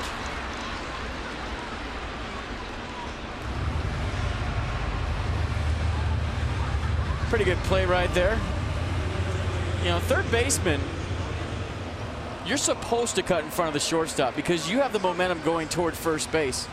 It's all it is a matter of communication with your shortstop or just the fact that you've played next to him for a long time. But you know, anytime a third baseman can field the ball in front of the shortstop, he has a shorter throw to first base, and that was a nice play by Ryan Zimmerman getting to that ball. Juan Pierre 7 for 28 as a pinch hitter. He got one of those hits last night. Led off the actually 2 outs, bottom of the 7th, singled up the middle, and that's going to skip into the glove of Tyler Moore. Well, how about Juan Pierre? That's his 2,212th hit. Last night, he tied Willie McCovey on the all-time list at 177th. He just passed Willie McCovey right there and is 2 hits shy of some guy named Joe DiMaggio with 2,215 hits. Isn't that something? Wow. Be in the company of those kind of names. That is good stuff. And anybody who had ever played with him told you, great teammate, hard worker. Been in the big leagues since 2000 with Colorado. Drafted him in the 13th round back in '98. So he just tied. I'm guessing that that's Joe Cool, K-U-H-E-L. And that is the best name ever. Could be Keel. We'll check on that. Well, if it is, he should have changed it to Cool. But, you know, you can say you're in the top 170 or so hitters of all time in numbers of hits. That's awesome. And then Placido Polanco's up in that neighborhood as well. There's an off-speed pitch. What a good changeup. Coughlin pops it up out there. Ian Desmond with amazing range. Then he looks in, and 2 guys are covering second base, the pitcher and the third baseman. 2 outs. Donovan Solano coming up, and the fish box a little empty. Coughlin leadoff hit in the 4th. A 1-out hit by Yelich, but he was erased on the Stanton 4-6-3. And then Juan Pierre in this inning, and that has been it. It's kind of sad because there was nothing on the scoreboard here at Marlins Park to say what Juan Pierre just accomplished by passing Willie McCovey on the all-time hit list. Yeah, I mean, that should be recognized. In most cities, that's a standing ovation and a hat tip from the home crowd. Strange. It's not every day you pass Willie McCovey on the all-time hit list.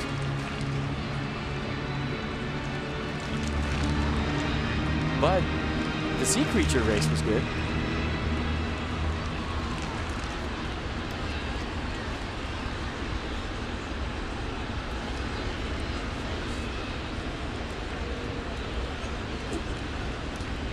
And the other flaw that I see here,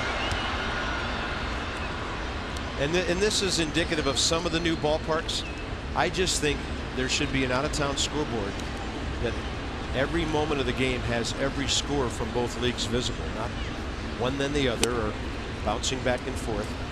I'm glad that at our ballpark we have the out-of-town scoreboard that has all the games up all the time. And there's the National League.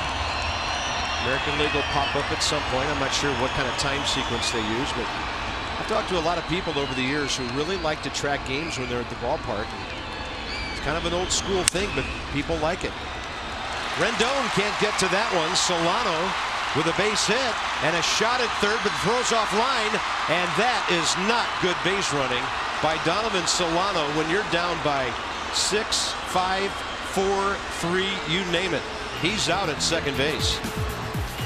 Zimmerman, nicely done. Desmond the tag.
deeper into the Marlins bullpen as we go top of the 7th here. 6-0. Good offense tonight. A lot of hits early. In fact, 8 of them in the first 2 innings. And then there's Tanner Roark, who has set an amazing tempo here tonight. 71 pitches in 6 innings. I mean, the guy looks like he's been starting at the big league level for quite a while. Yeah, the word that comes to mind with Tanner is fearless. I mean, every time he takes them out, no matter what situation it is, whether what role it is, where he's saving the bullpen in a rout or he's starting a major league game for the very first time, the guy has no fear. He's just going out there, pounding the strike zone, throwing strikes, getting ahead, mixing things up nicely to where as a hitter you can't think along with him. Right. On top of that, hitting spots, keeping the ball down, doing everything right. And the offense, great to see it come alive. The craziness of this team offensively this year, and of course you have to tip your cap to Fernandez last night, but they came out bopping tonight and they've kept it going. Yeah, early Eovaldi couldn't throw the off speed for strikes, so they were all over his fastball. Maybe not the big fastball that he had at Nats Park last time that was around 98, 99, tonight 94, 95, and taking advantage of a young guy throwing the ball over the heart of the plate. But Eovaldi's got a high upside, and he's going to be a very good major league pitcher as soon as he figures out that slider and curve. Right in there from right-hander Chris Hatcher. Top of the 7th underway. And Jason Worth facing him for the 2nd time. Walked against him previously, and that's another strike with a fastball.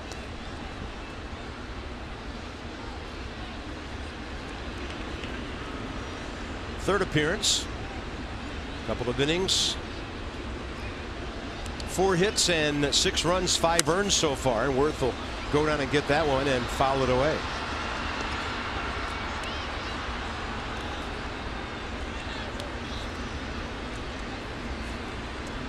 And having said some of the things about the ballpark that we did last inning, there is no doubt about the fact that this is such a fantastic place to play. Compared to the football stadium the Marlins and their fans had to suffer through for all those years. I just think there should be certain minimum standards that Major League Parks should have to meet, and that one of those would be every game displayed, the entire ball game, so you can always see what's going on around baseball. Enough said. But it's a wonderful, comfortable indoor environment here compared to the numerous rain delays. And then, of course, this time of the year, the Marlins were sharing the field with the Dolphins and the Hurricanes. And then the field got all chopped up and was really tough for baseball. So we're glad that they've got this place to call home. 1-2, and that one is drilled up the middle by Jason Worth. That's going to hit that quick turf and go all the way out to the 418 mark. And Worth is 3 for 4 tonight. Jason Worth chasing a batting title. And his average goes from 321 to 322 with that hit so late in the season. It's hard to move that number. But he's moved it about 4 points tonight. I think he started at 318, now 322. And depending on what Andrew McCutchen did, I think that puts him in 3rd place. Yeah, McCutchen, we're told 2 for 2 tonight, so he's at 323. Pirates in that game trailing 3-0 at St. Louis in that crazy Central race. Well, the Cardinals could take first place tonight. Cincinnati already won this afternoon. And when you think of Jason Worth, you think of a lot of things. Plus base runner, clutch player, plus outfielder, gold glove type right fielder. And as honest as I could be, batting title is not one that I thought we would ever be talking about. But he's just been so consistent with his approach this year. You know, even when he wasn't locked in, all the ground balls between short and third, the 5.5 hole, still collecting his hits, and now just standing tall, pounding down, creating tons of backspin on that baseball to where he is a legitimate contender as anybody in the National League to win a batting title. 1 ball, 1 strike to LaRoche, and that's blown away. Adam is 1 for 3 tonight.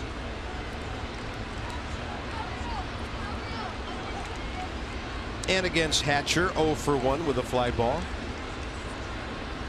Chris Hatcher, 27-year-old right-hander. Parts of 3 years with the Marlins. 6'1", 205. He was a 5th rounder back in 06.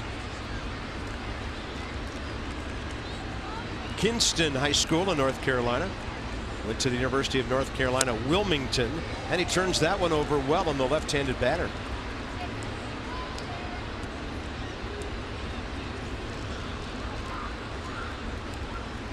Not a good night for Nathan Eovaldi, but you're still impressed whenever you face the Marlins with some of the arms they have in this organization. 2-2. Low.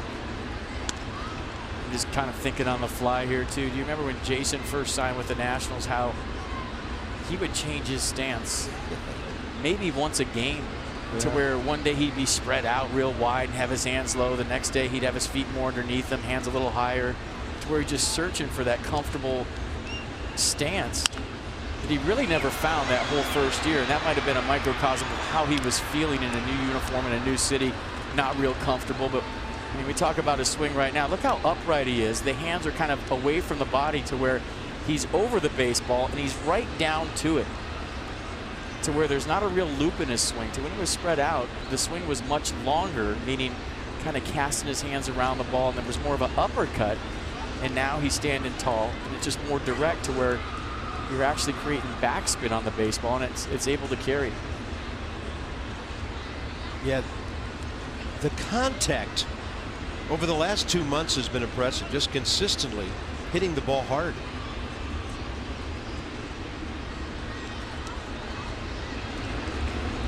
The 3-2 pitch, and LaRoche will go deep to right. Stanton watching this one. It hits right off the 392, deflects to the right. Worth will score easily, and Adam LaRoche goes back-to-back with Worth on doubles. The Nats lead 7-0. Adam LaRoche 2 for 4 tonight, RBI number 58. Boy, watching LaRoche's BP today, he was hitting with 2 hands on the bat, meaning he kept both hands through the swing in batting practice to try to facilitate that top hand to come through the strike zone. Every once in a while, he'll let go with that top hand a little bit soon. It weakens his swing. So the results tonight, the proof's in the pudding. A couple knocks, one off the wall right there for a double. But watch how he keeps his top hand on the bat a little longer than normal here. And the release is after contact. Sometimes it's right at contact, and that was what he worked on today in batting practice. And so far, so good. Here's Ian Desmond. And he goes up and pops one up, not far from the girders. Echeverria there to grab it for the first out. Bring your group out to Nationals Park when the guys come home next Friday. It'll be a 10-game homestand to wrap up the season at home. Company outings, birthday parties, anniversaries, family reunions, you name it. You can have a great time. The bigger the group, the bigger the savings. Nationals.com/groups to check out all those opportunities.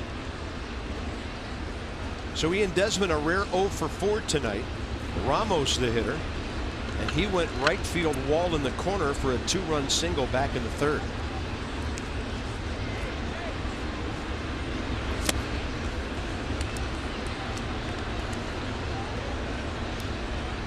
Facing Chris Hatcher for the first time. That's 7 runs on 13 hits. Maybe selling some pizza tomorrow. That's a fastball that's outside. 1-1.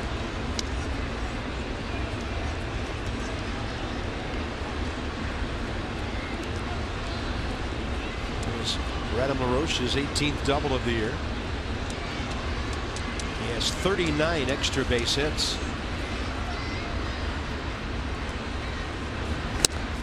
Ramos will take a running fastball in there. 1 ball, 2 strikes.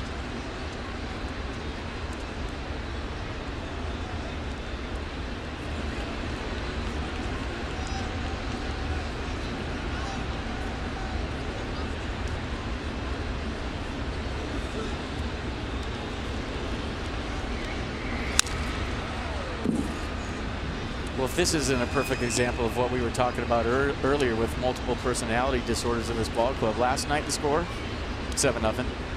Tonight the score 7-0. Yeah.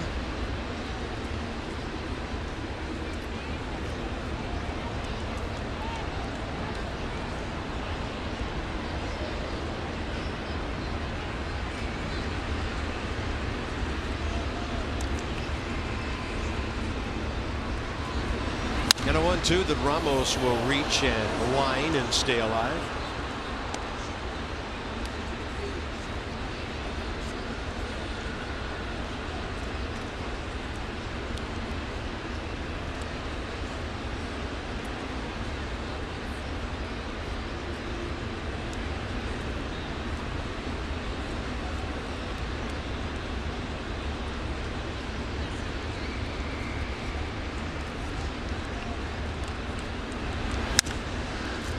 Right side bouncing ball, Donovan Solano. And with 2 outs, over to third base goes Adam LaRoche. Tyler Moore coming up. We have an AT&T fact of the game for you. Zach Walters, third player to break up a no-hitter in the 6th inning or later in his major league debut. He was pinch hitting last night for Eric Davis when he just bounced that little 75 foot base hit up the third base line to break up the would-be no-no. And by the time he's 12 or 15 years in the major leagues, we'll be telling all the rookies that it was a line drive double down the left field line.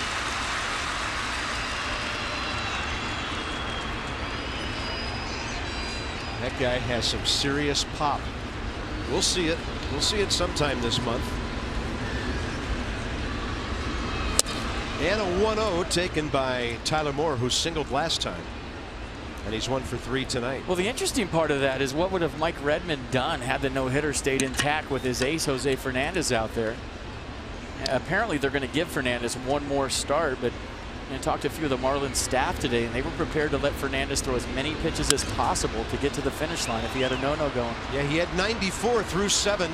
Stanton's going to call Solano off that ball. The Nats will go in the 7th, but they add on another run. Worth and LaRoche back-to-back doubles, 7-0.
Point, Marlins yet to score. But the story of the night so far has been Tanner Roark. Besides Ryan Zimmerman, a couple of taters, Roark at his first major league start had a nice 2-run cushion to work with, and he took advantage. Aggressive in the strike zone with the fastball. Off speed was great. Kept the Marlins off balance. So 6 shutout innings, struck out 4 Marlin hitters. And got some help from his defense too, and just basically did what he does, kind of changed the vibe of the ball club, and he's done that so many times. And Carp, there's a pitcher I played with in San Francisco named Kurt Reeder. Lefty. And every time he took the mound, something good would happen for the ball club. He would find a way to beat you, find a way to win. I mean, he was so lucky that whether it was the NCAA pool in spring training or he'd go to a casino, he would always win. And there's just certain guys that are blessed with that ability to go out there and find a way to win, whether, you know, it's tangible or not. And I don't think it really is with Roark. I mean, he has good stuff, but when we say horseshoe, we say it with all due respect to a guy that reminds me a lot of one of the best pitchers I ever played with, and Kurt Reeder, to where they're just kind of blessed and good things happen around them. Yeah, I remember that lefty well, the pride of Nashville, Illinois, Kurt Reeder. Bottom 7, Ross Ohlendorf now for the Nats. And he pumps a fastball in there, 94.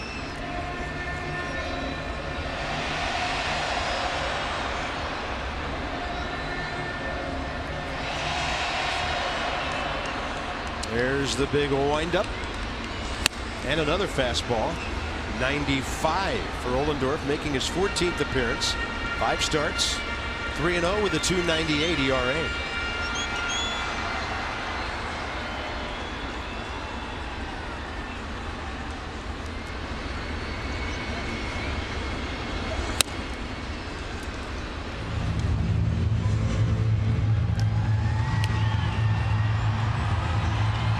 Christian Yelich 1 for 2. Roark started against the Marlins this year, and Yelich went 2 for 3 against him with a home run. It's a breaking ball. LaRoche, and it deflected past Rendon. That'll be a hit, and Yelich is 2 for 3.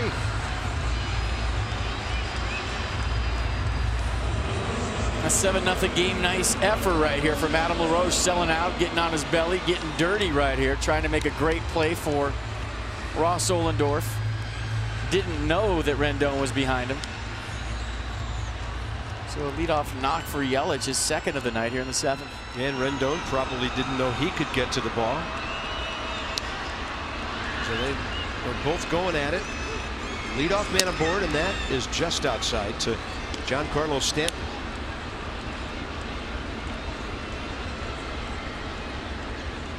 2 for 9 career against Ross Ohlendorf.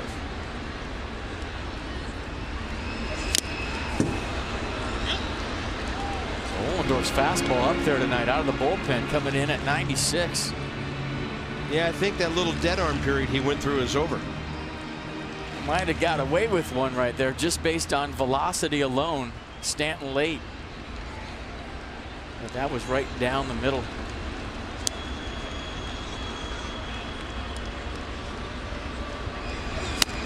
And a fastball up. Stanton unable to get there. 1 ball and 2 strikes. The big windup's going all macho on Giancarlo Stanton right here. All fastballs. Tanner Roark, by the way, 6 innings, 4 hits.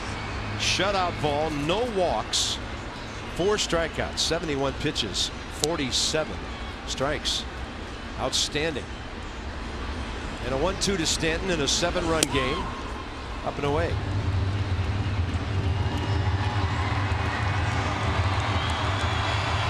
Ball game like this, Ross Ohlendorf might be out there for 2 or 3 innings. We'll see how it goes.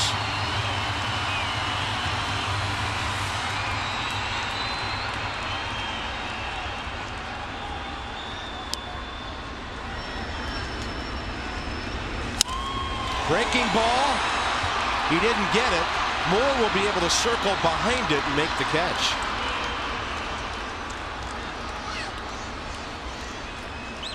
And just got in enough to where it was the swing you're used to when he goes deep, but didn't have the sound. And when you think about it, not a real easy play for an outfielder. When you have a big guy up there and he takes a swing like that, your first reaction is to go back. Because you're already kind of thinking in your mind, well, this guy hits a lot of taters, he's got pops, so you see that swing. Nice play by Tyler Moore, not getting fooled by it and running over and making the catch. Here's Justin Ruggiano 0 for 2 with a strikeout and a ground ball.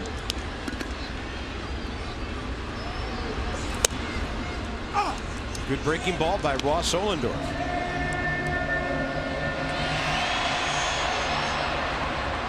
Ruggiano 0 for 5 career against the Nats right-hander.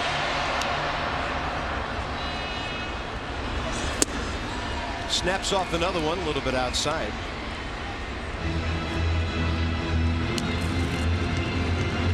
Nationals could put them in a good position for the series, with Steven Strasburg going tomorrow against Jacob Turner.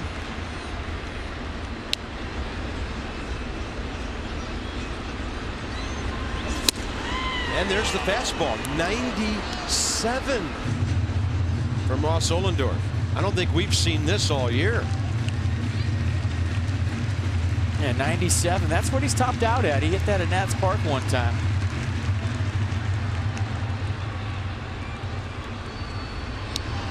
But he's just letting her fly right now. Target in. That means fastball, doesn't it? Usually. Up and in, right by him. 2 outs. Well, when you talk about Tanner Roark having no fear, add Ross Ohlendorf to that list. I mean, the 2 guys that are pitching tonight for the Nats are the 2 real feel-good stories of the year when you talk about the ball club and the staff. I mean, Ross Ohlendorf with that fantastic second game of the doubleheader against the Mets where he let it all hang out for 114 pitches. That start he had in Colorado to where he did so well he stayed at the major league level. And then Tanner Roark doing his thing out of the bullpen, and now as a starter here tonight, 2 really, really good feel-good stories around this ball club. And a strike to Logan Morrison, who's 2 for 8 against him. Morrison has fouled out to third and struck out swinging.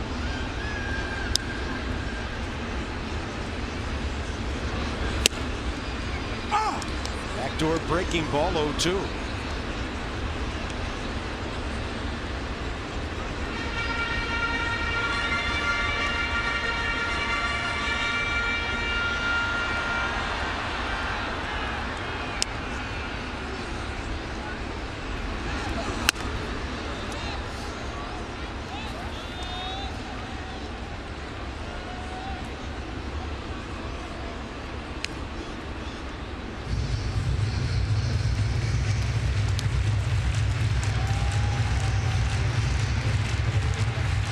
Year, get ahead of Logan Morrison. You've got a great chance to get him out.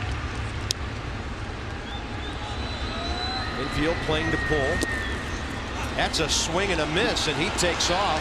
He'll make it easily. So 2 on, 2 out after a strikeout.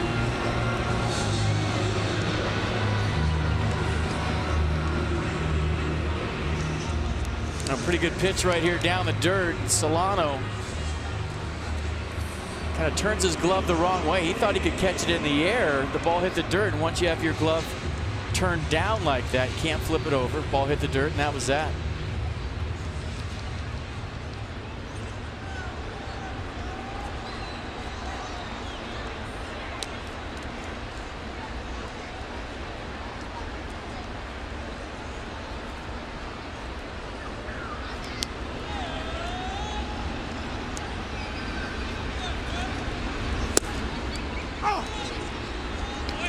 Next batter, Adeiny Echeverria.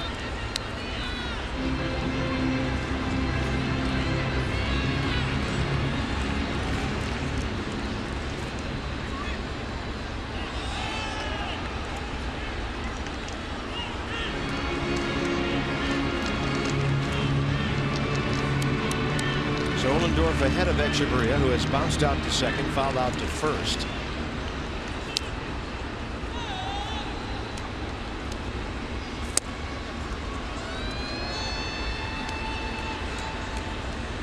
Echeverria, very aggressive hitter, good fastball hitter. You see the game plan, a couple of curveballs to start this at bat.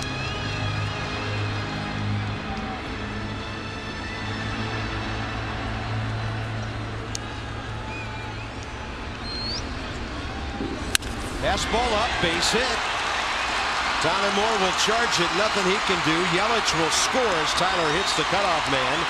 And the Marlins are on the board after a strikeout for the 3rd out of the inning, but the batter made it to first. And for Echeverria, his 35th RBI.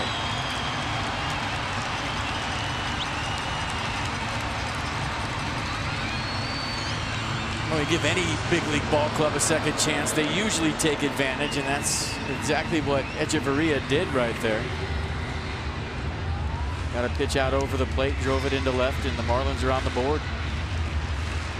Earned run because of the wild pitch on the strikeout. And Jeff Mathis, the batter. There's Greg Dobbs on deck as the Marlins get it down to the number 9 spot. They hope.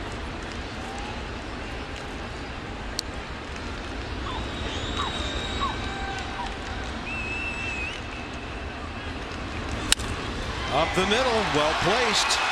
Here comes another runner, and Morrison will score to make it 7-2.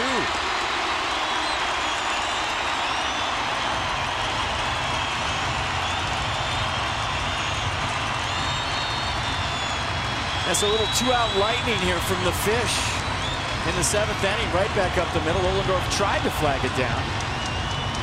And Logan Morrison, who reached first base on a strikeout with 2 outs, scores the 2nd run for the Marlins. Yeah, those add-on runs in the 6th and the 7th looking pretty important now.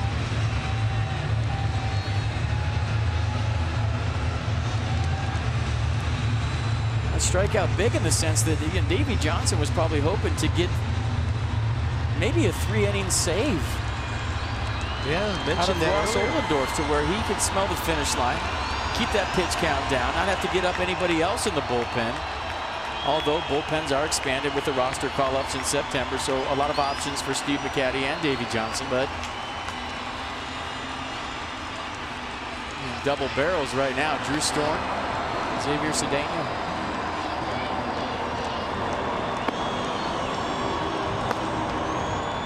A lot of outs to get, yet 7 more in this game.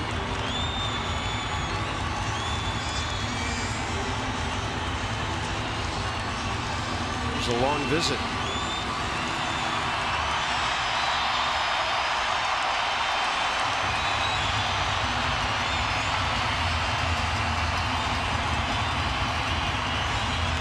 You see Ryan Webb up and about to stretch and throw.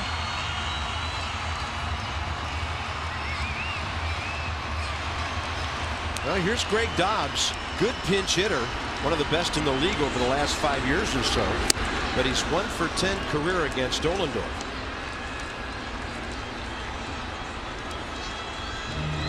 They've used all their left-handed batters here. They do have switch hitter Coy Hill, another catcher, but they've already used Rob Brantley. So pretty much all the left-handed bats have been used off the Miami bench.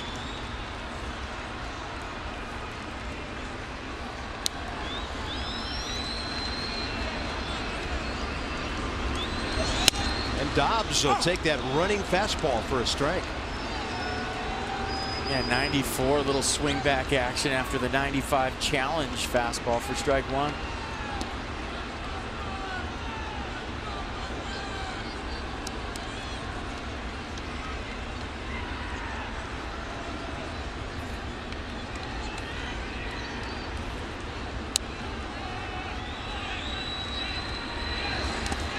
And it earned Solano actively smothering that. Well, if Jonathan Solano, Donovan, his brother, if Jonathan would have blocked maybe that first strikeout to Logan Morrison like this, he would have had plenty of time to throw him out at first base. So he got the glove the right way, got down and blocked that ball. And when you think about it, Carp, catchers don't have batting practice to work on their defense every day. They don't have a way to take ground balls like infielders or shag fly balls like outfielders. You know, Randy Knorr will take them aside and work with them. They'll block balls on their own, but that's something you see a lot of catchers work on a daily basis because they really don't get any work in during batting practice except for hitting. 2-2 pitch. Dobbs broke his bat, popped it straight up, and Solano was there to grab it. But the Marlins make things interesting for a few moments by scoring a couple of runs. Now they've stranded 4.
The 8th inning. We're going to have a little more telestrator fun right here. I'm going to show you Jason Worth's swing this year, kind of show you the differences, what I was talking about, break it down so that you can understand. You see where his hands are. He's standing tall over the baseball. His swing this year, a lot more direct to the ball, kind of that route to where his hands are in the zone. He's firing them straight down. We'll hold there for a second, one more second. So last year when he was spread out, or maybe in 2011, the hands were kind of lower down here to where his swing is kind of this route, a little more loop to it. So this year, more direct, kind of down to the baseball like this. Last couple years, a little more loop in it. So we'll roll it right now and show you the difference kind of in the approach and the two swings. Watch the hands fire straight down to the baseball. So that bat head is in the zone quickly. It stays in the zone for a long time. And in essence, by standing up tall, has taken the loop out of his swing, and he's more direct path to the ball. Can't argue with the results. 3 for 4 tonight.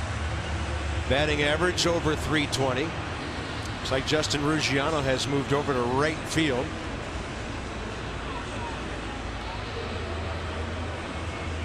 And there's Jake Marisnick. We've talked about him a little bit. And the Marlins like what they've got in him. This call to the bullpen packaged by the UPS store. We love logistics. And the Marlins will go with their 4th pitcher of the night. 26-year-old left-hander Zach Phillips. 10 games with the Orioles 2 years ago, just 6 last year. And the Marlins signed him as a minor league free agent last November.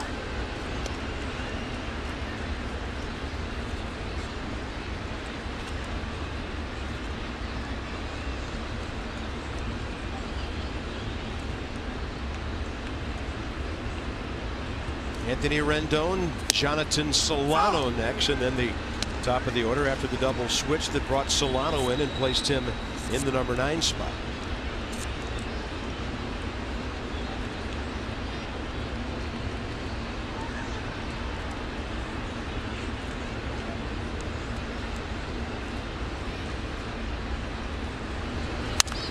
And a ball hit hard but foul.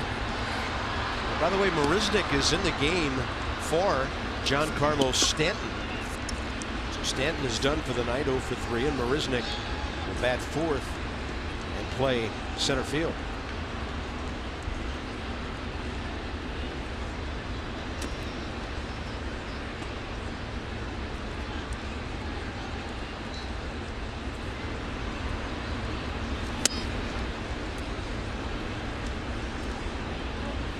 Yeah, Phillips a 4-pitch guy, fastball, slider, curve, and a change to go with it.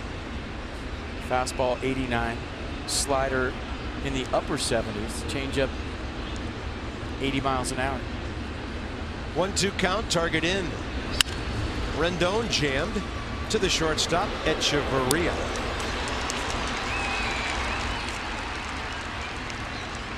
Well, let's go back to the other night. Last game in Philadelphia on Wednesday. One of the better defensive games we've seen the Nats have this year, just based on how big the plays were and when they were made. And Jonathan Solano, a guy that makes something happen every time he's in a ball game, with one of the more outstanding hustle plays you'll see all year.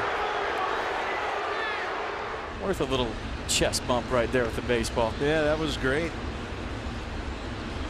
That on the heels of the Lombardozzi Jordan Zimmerman play. Two of the most amazing outs you'll see in one ball game, especially back-to-back innings. You just file that one under baseball instinct. You can't teach that.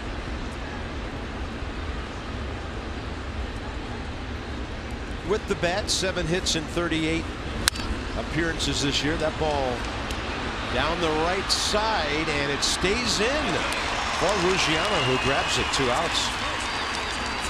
Top of the order, Denard Span next. MLB.TV. Celebrating 11 years. You can keep up with the pennant races. Catch the rest of the season with MLB.TV Premium and HD quality. It includes a free subscription to MLB at Bat, the #1 sports app of all time. Visit MLB.TV to order and find out more.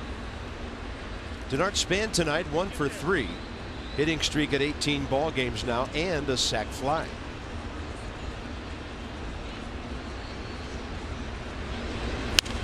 He'll flip it the other way and line it foul.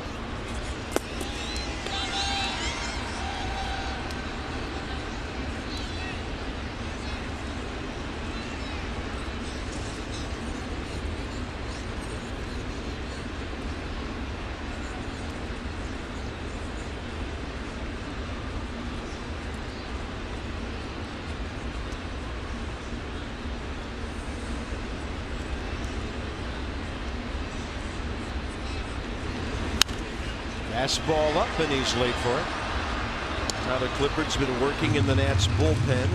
Ross Ohlendorf had to throw 27 pitches to get through that 3-out sequence in the 7th because of the wild pitch. Clifford's not going to warm up unless he's coming into a ball game. He's kind of like a closer in that respect. And the Marlins will have the top of their order up in the 8th, so a good time for Davey to make that move, even though not a real hold or save situation. And the 0-2 to Span. He'll reach and tap it right side. Race to the bag. He's going to win it. Safe. Denard Span 2 for 4. As soon as the first baseman FP had to make a commitment, that was it. It's time for your Kia Drive of the Game, brought to you by Kia. Visit kia.com. Learn why Kia is one of the fastest growing car brands in America. How about 2 Zim bombs tonight? First one to left field off the flamingo thingy. Second one to right field off of fan thingy. Wow. Ian Desmond taking the helmet off. A little Buffalo love for Wilson Ramos. And a 2-home run night for the Nationals' third baseman. Mike Redmond not wanting this one to slip any further away. One's a right-hander against Ryan Zimmerman.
On Masson, brought to you by Navy Federal Credit Union.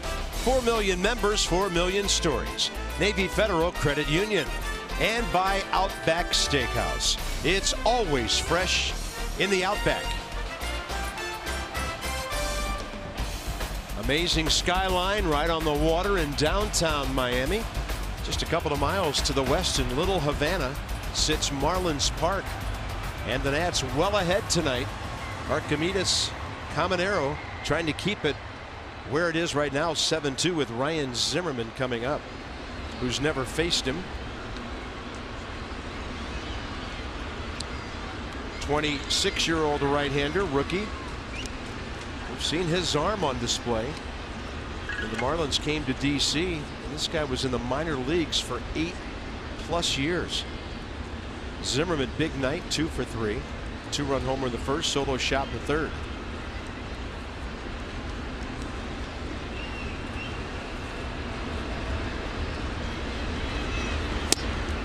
Oh, 95 right in there.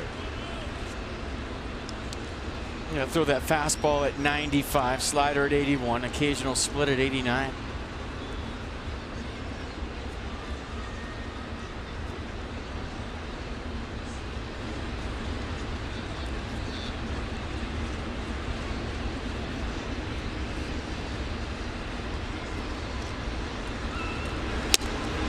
In case you missed it, when the Marlins were at Nats Park, Archimedes, named after a Greek mathematician. His dad got his name out of an algebra book.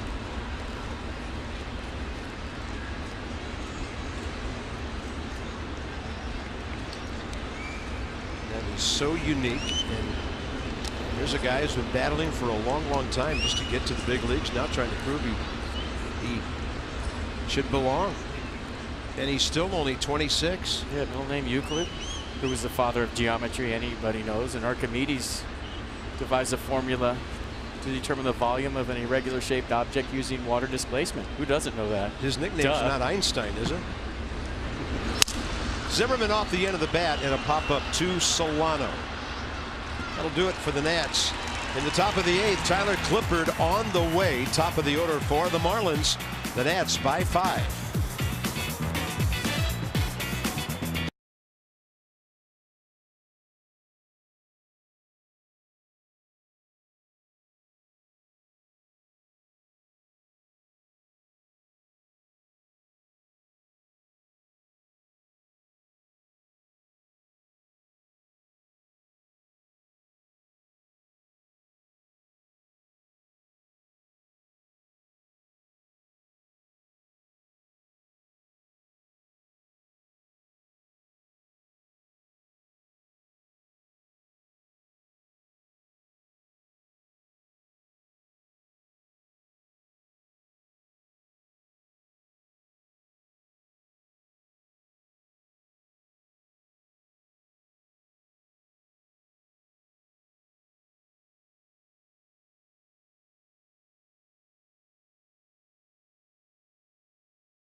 It's a day game, a matinee to wrap up this series. Steven Strasburg coming off a nice outing at Philly, 6 innings, no earned runs on Monday. Looking for win number 7. Jacob Turner, 5-11 in 30 career starts. Another one of those young guns the Marlins have. We'll get you going at 12:30 with Nats Extra, and then first pitch just after 1 o'clock tomorrow. Nats hopefully holding on here tonight and then going for a series win in that rubber game tomorrow if things work out here. 6 outs yet to get. Become a season plan holder for next year now. You can receive bonus e-cash and multi-year price locks. These offers expire September 30th. Nationals.com/2014 to check it all out and learn more. Left field, Corey Brown for Tyler Moore as we move to the bottom of the 8th. And on the mound, Tyler Clippard. 64th game, great ERA. A little bit of a hiccup in Philadelphia the other night, but those this year have been few and very far between.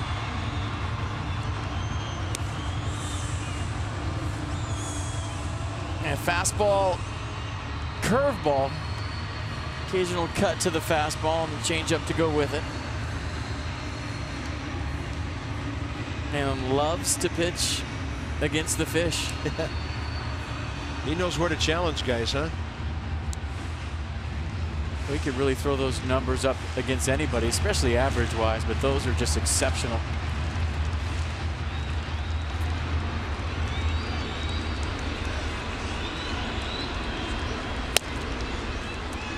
First pitch from Clippard missing to Chris Coughlin, who's 0 for 7 career against Tyler with 3 strikeouts.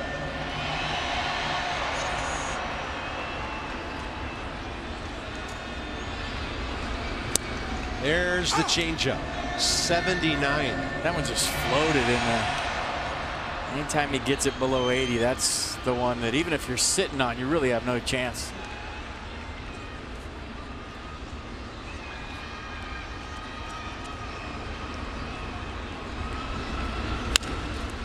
Little soft pop up, and Desmond easily over to cover that. For that always important first out of the inning. Well, it gives you an idea of what Davey Johnson's thinking about this game, even with a 5-run lead, bringing in his A bullpen and Tyler Clippard. Be interesting to see if he goes to Soriano for the 9th. Kind of getting back to that, you know, you're in the losers bracket in a double elimination mentality to where you gotta win. You got to take every game like it's your last and win the day, and there's no really other option at this point. Next up for the Marlins, Donovan Solano, 1 for 5 career against Clippard. Tyler Moore came in to play first base with Corey Brown replacing him in left field. Brown is batting 4th. And it looks like the pitcher's batting 6th, which is where the pitcher was originally. I'm going off the scoreboard here, but we may have to wait till the Nats come up in the top of the 9th. So what do you think the conversation's like right now? You think they're talking to each other? Jonathan, Donovan? Well, it was kind of fun the first time we were here this year. I had the opportunity to sit down in the Marlins dugout and interview both of them and ask them about each other. And it was a very cool experience. It's such a rare thing. Yeah, but this is good stuff right here.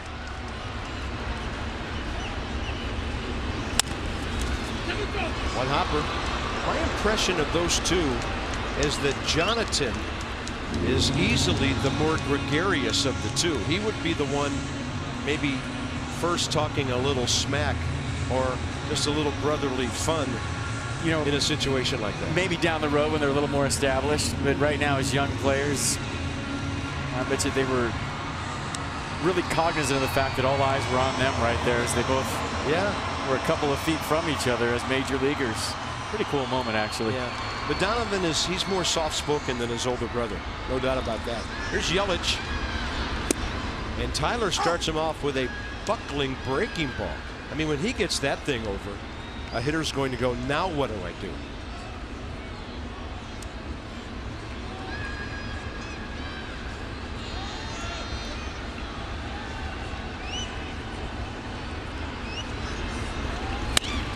Fastball away. Yelich against Clippard 0 for 1.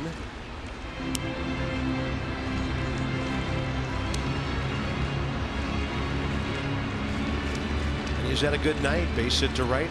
And then that hot shot that LaRoche deflected last time up. Now the scoreboard says Clippard's batting 4th. And it really doesn't matter. That's the hitter that would be up second in the ninth, and the Nats would hit for him anyway.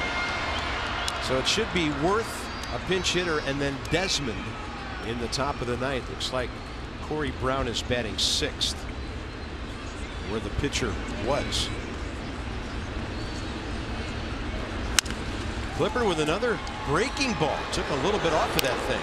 And a 1-2-3 8th inning for Tyler. Gets this game into the 9th with Washington on top by 5.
first, 3 in the 5th. Zimmerman, couple of home runs. Ramos, 2 RBIs. It's been a good night for the ball club. Tanner Roark pitching nice. PNC Bank for the Achiever and you with our minor league report. Now Harrisburg defeated Erie 3-1 in the best of 5, so they are in great shape. But they advance to the championship round now. The Potomac Nationals, first game of their Mills Cup champion, and of course Salem, the Southern Division champ, and the Peanuts dropped game 1. Hagerstown, in their best of 3, is up 6-2 right now against the West Virginia Power. So things are looking pretty good. They hold on, they clinch. Here we go to the top of the 9th, and here's Jason Worth. Nice to have so many organization ball clubs to talk about in postseason play. Yeah, Harrisburg heads to Trenton on Tuesday for the Eastern League Championship, so good luck to those guys and everybody else. Against the Trenton Thunder.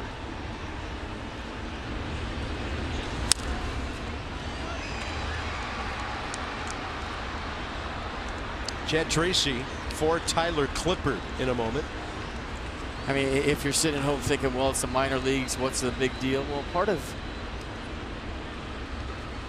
developing young players is teaching them how to win. And I think a lot of organizations lose that in the shuffle to where it's just more about player development. But if you learn how to play a winning brand of baseball like everybody that comes up through the Nationals minor league system does, then it's an easy transition, because once you get to the big leagues, you already know what it takes to win a professional baseball game and the type of baseball that you have to play, playing the game the right way. So I think at the minor league level that winning is maybe the most important part of development, and the Nationals do a fine job of stressing that at every level. And they've had great success, obvious to see. I mean, there's a guy in the first base dugout, Randy Knorr, who won a championship with the Potomac Ball Club a couple of years ago and knows so many of the young guys who've come through this organization. So here's Chad Tracy hitting for Tyler Clippard.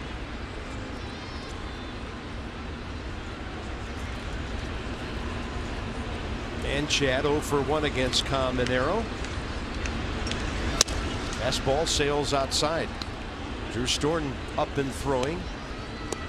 Ball club on top by 5. Looks like he'll get the bottom of the 9th assignment against 4, 5, and 6. And worthy of note, Giancarlo Stanton no longer in the ball game in that number 4 spot. Tracy will fly one to left for Christian Yelich. 2 outs. This copyrighted telecast presented by authority of the Washington Nationals and may not be reproduced or retransmitted in any form, and the accounts and descriptions of this game may not be disseminated without the express written consent of the Washington Nationals. Ian Desmond 1 for 1 against Caminero, trying to bust up an 0 for 4 tonight.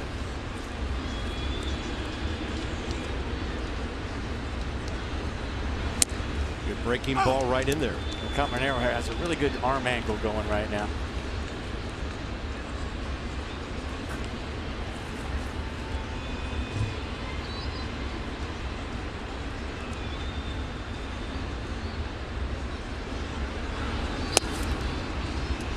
Short arms that thing, and it gets in there in a hurry. By the way, for Tyler Clippard, another ho-hum 8th inning. 11 pitches, 9 strikes.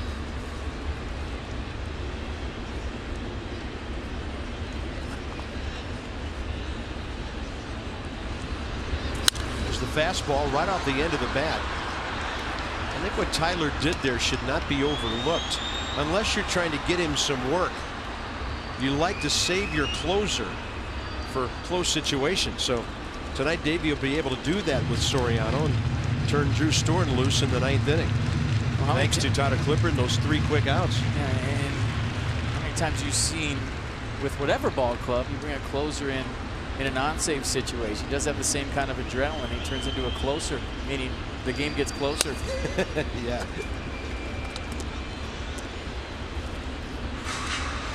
A byproduct of specialization.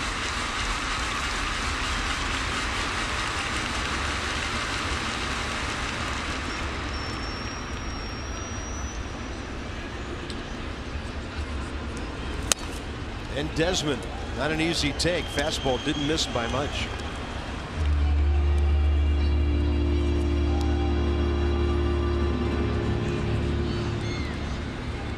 And Corey Brown waiting, coming in to play left field. And Desmond trying to join the party right here. Hit the ball hard a couple of times, nothing to show. 0 for 4.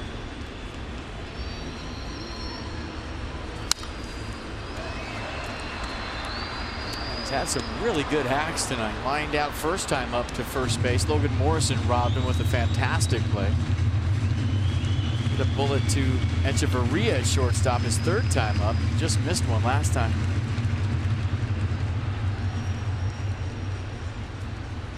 And a 3-2.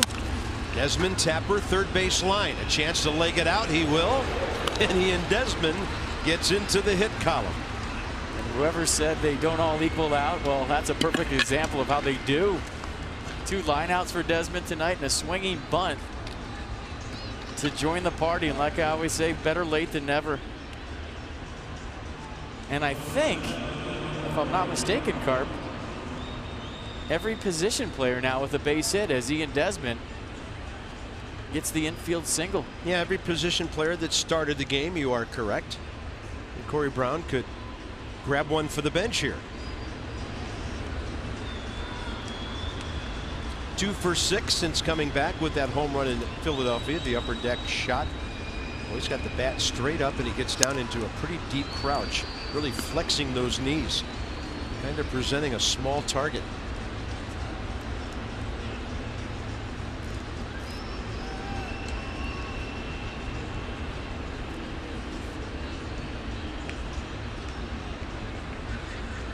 At first, 2 outs. Nats have 15 hits. Look at that team batting average back up over 250.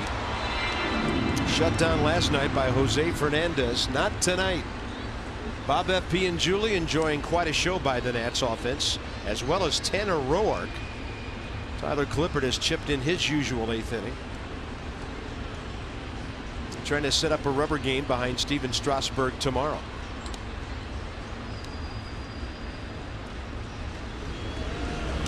That ball bounces. And a good play by Mathis to keep it close. Ian Desmond getting into his secondary lead.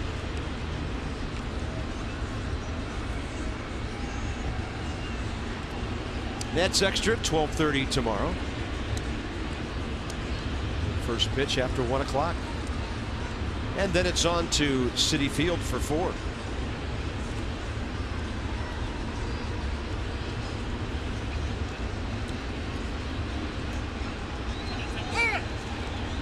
Davey Johnson's last trip to New York. I wonder if the Mets have something up their sleeve for the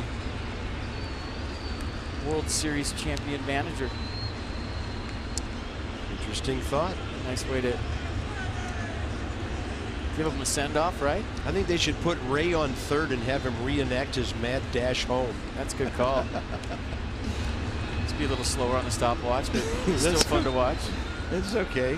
Ray would have to hold on to his helmet for those last few steps.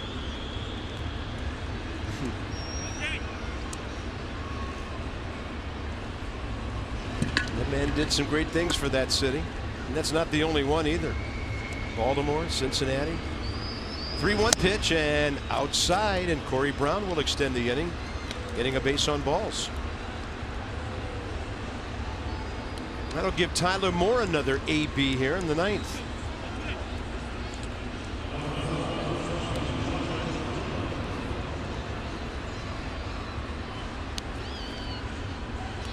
These are the at-bats when you really grind as a hitter, when you're 1 for 4 and you're thinking about, well, I want to be 2 for tonight. I mean, every hitter, that's the object, right?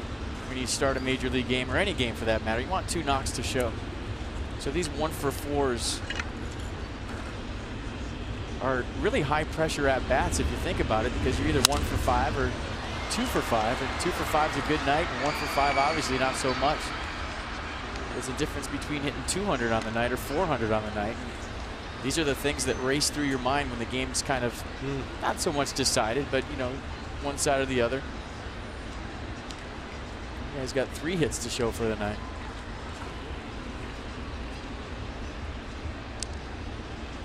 He's telling Anthony Rendon on deck what he's featuring. But yeah, the fastball's got a little giddy up. That's the hand signal he's giving Rendon.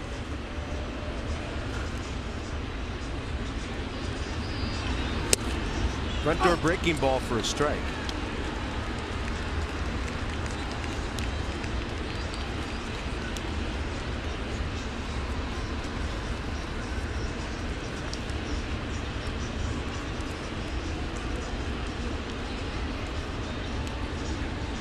Two on, two out here in the ninth. Long inning for the Marlins to be standing around out there.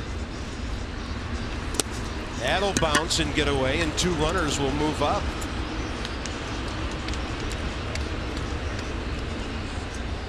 So on the wild pitch, second and third, two outs. Well, you can really put this one on ice with a base knock here. So all of a sudden, maybe this turns into a little more important of an at-bat for Tyler Moore. 7-run lead, 5-run lead, huge difference.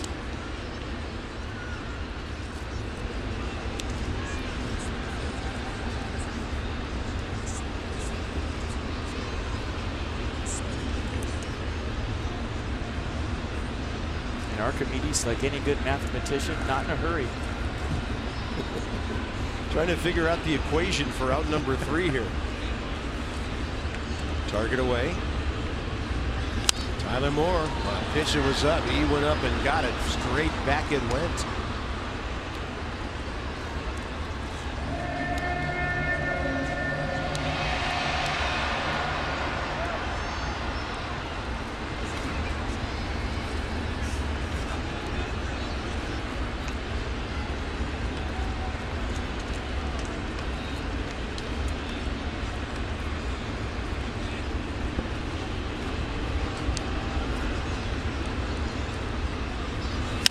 Tyler Moore gets a front door breaking ball, trying to drop it into center. He will. 2 more runs for the Nats. And Tyler Moore comes up with a 2-for-5 night. It's now 9-2 Washington. That is such a big knock for Tyler Moore and the ball club for that matter. 1-for-4 night into a 2-for-5 night with 2 RBIs. So got a slider, hit it off the end, and we were watching the flight of it. It almost tailed all the way back to Yelich in center field. Kind of that inside-out rotation to where it started in left center, came back toward the center fielder, and dropped nicely for 2 RBIs and another knock for Moore. Yeah, all this with 2 outs. Desmond got in the hit column. The Corey Brown walk. And now Moore with RBIs, number 19 and 20. Anthony Rendon will go up and swing and pop it up to Logan Morrison. So the Nats scored 9 runs on 16 hits tonight. 3 outs to get to set up a rubber game tomorrow. Here comes Drew.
And Ryan Zimmerman got the Nats going, set a great tone early with that left center field bomb back in the first inning. After Denard Span led off with a base hit, Yuri Perez in right field. First time we've seen him step on the field since his recall. And Drew Storn will take over here in the bottom of the ninth to try to get this thing quickly into the win column and trying to win a series then tomorrow. And you talked to him before the game today with that nice sit-down interview, and he's just keeping things simple. Not a whole lot to it. Two-seam fastball slider, kind of ditch the changeup, change the delivery to a more conventional style with a leg kick, kind of getting the lower half incorporated. Yeah, and I think we're seeing a much more relaxed Drew Storen, feeling good. I mean, this game can be so mental. He just fastball slider, kind of what he did that got him to the big leagues.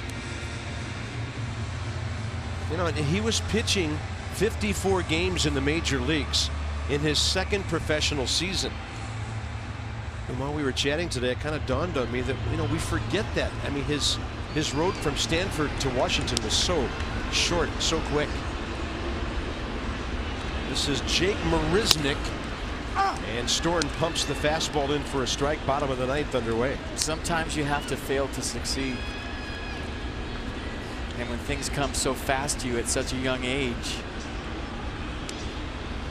maybe you don't realize what it took to get there because you just got there too soon. Well, good fastball, good breaking ball, and a funny swing for the first out. I don't want to say too soon, but you got there quick, right? Now all of a sudden, you know, an intelligent guy, a cerebral guy, the wheels start spinning out there, and like in any sport, that brain can get in the way. And now I think Drew Storen a lot more relaxed, a lot more confident, and starting to become the pitcher that he once was and will be. Justin Ruggiano. And Storen misses low and away. Ruggiano 0 for 4 career against Drew Storen. Nats trying to win their 72nd game of the year. And go 3 games over 500. Get it back to 8 behind Cincinnati in that wild card chase. Reds keep winning though now. It's a base hit by Ruggiano, reaching out and stroking one to right field. You can win a hitting lesson. Learn how to hit home runs to both gaps with Ryan Zimmerman. It's Masson's Touch 'em All rewards for your chance to win the grand prize. Go to massonsports.com and sign up.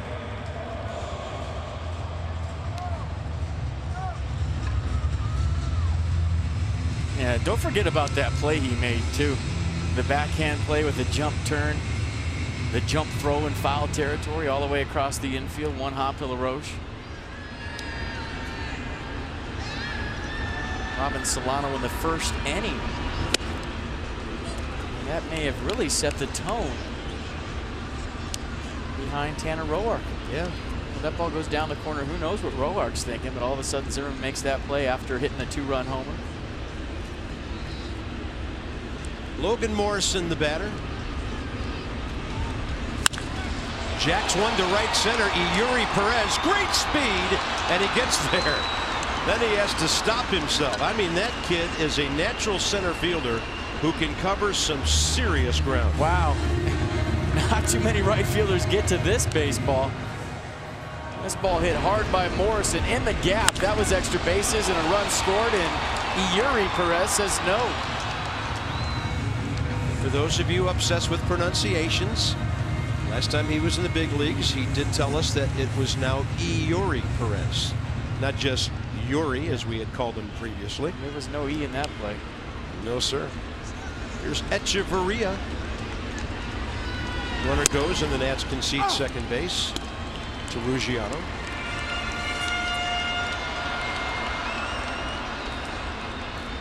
I mean, and that's the way you pronounce his name. It's a proper pronunciation, but just from a superstitious standpoint, there's no way as a baseball player that I am having an E pronounced in any of my names. It's bad enough when you open the paper in the morning and it says E. Santangelo. You already got an E in front of your name. But E. Yuri, that's the way you pronounce it. And we'll pronounce it any way you want to if you keep making plays like that. That was spectacular. Oh, I mean, he is fast. Echeverria 1 for 3, RBI single last time. Nats trying to beat the Marlins for the 10th time in 14 games this year. And they will do it on a big breaking ball for the strikeout. 3 hours and 2 minutes to do it. Some offense did it, some pitching did it, and some early defense from Ryan Zimmerman. What a nice win for the Nats. Rubber game tomorrow with Strasburg on the mound. Tanner Roark making a big statement. I want to be in that rotation next year. First big league start, gets the win, got the job done. Nice curly W here for the Nats. Yeah, he said it loud and clear tonight. Nats win it and win it big. 9-16-0, 2-8-0 for the Marlins, and they'll try to win a series here tomorrow. So join us for Nats Extra 12:30. First pitch just after 1 o'clock. It'll be Jacob Turner and Steven Strasburg. This has been a Masson presentation. Stay tuned now. Nats Extra with Byron and Ray, presented by Dodge next.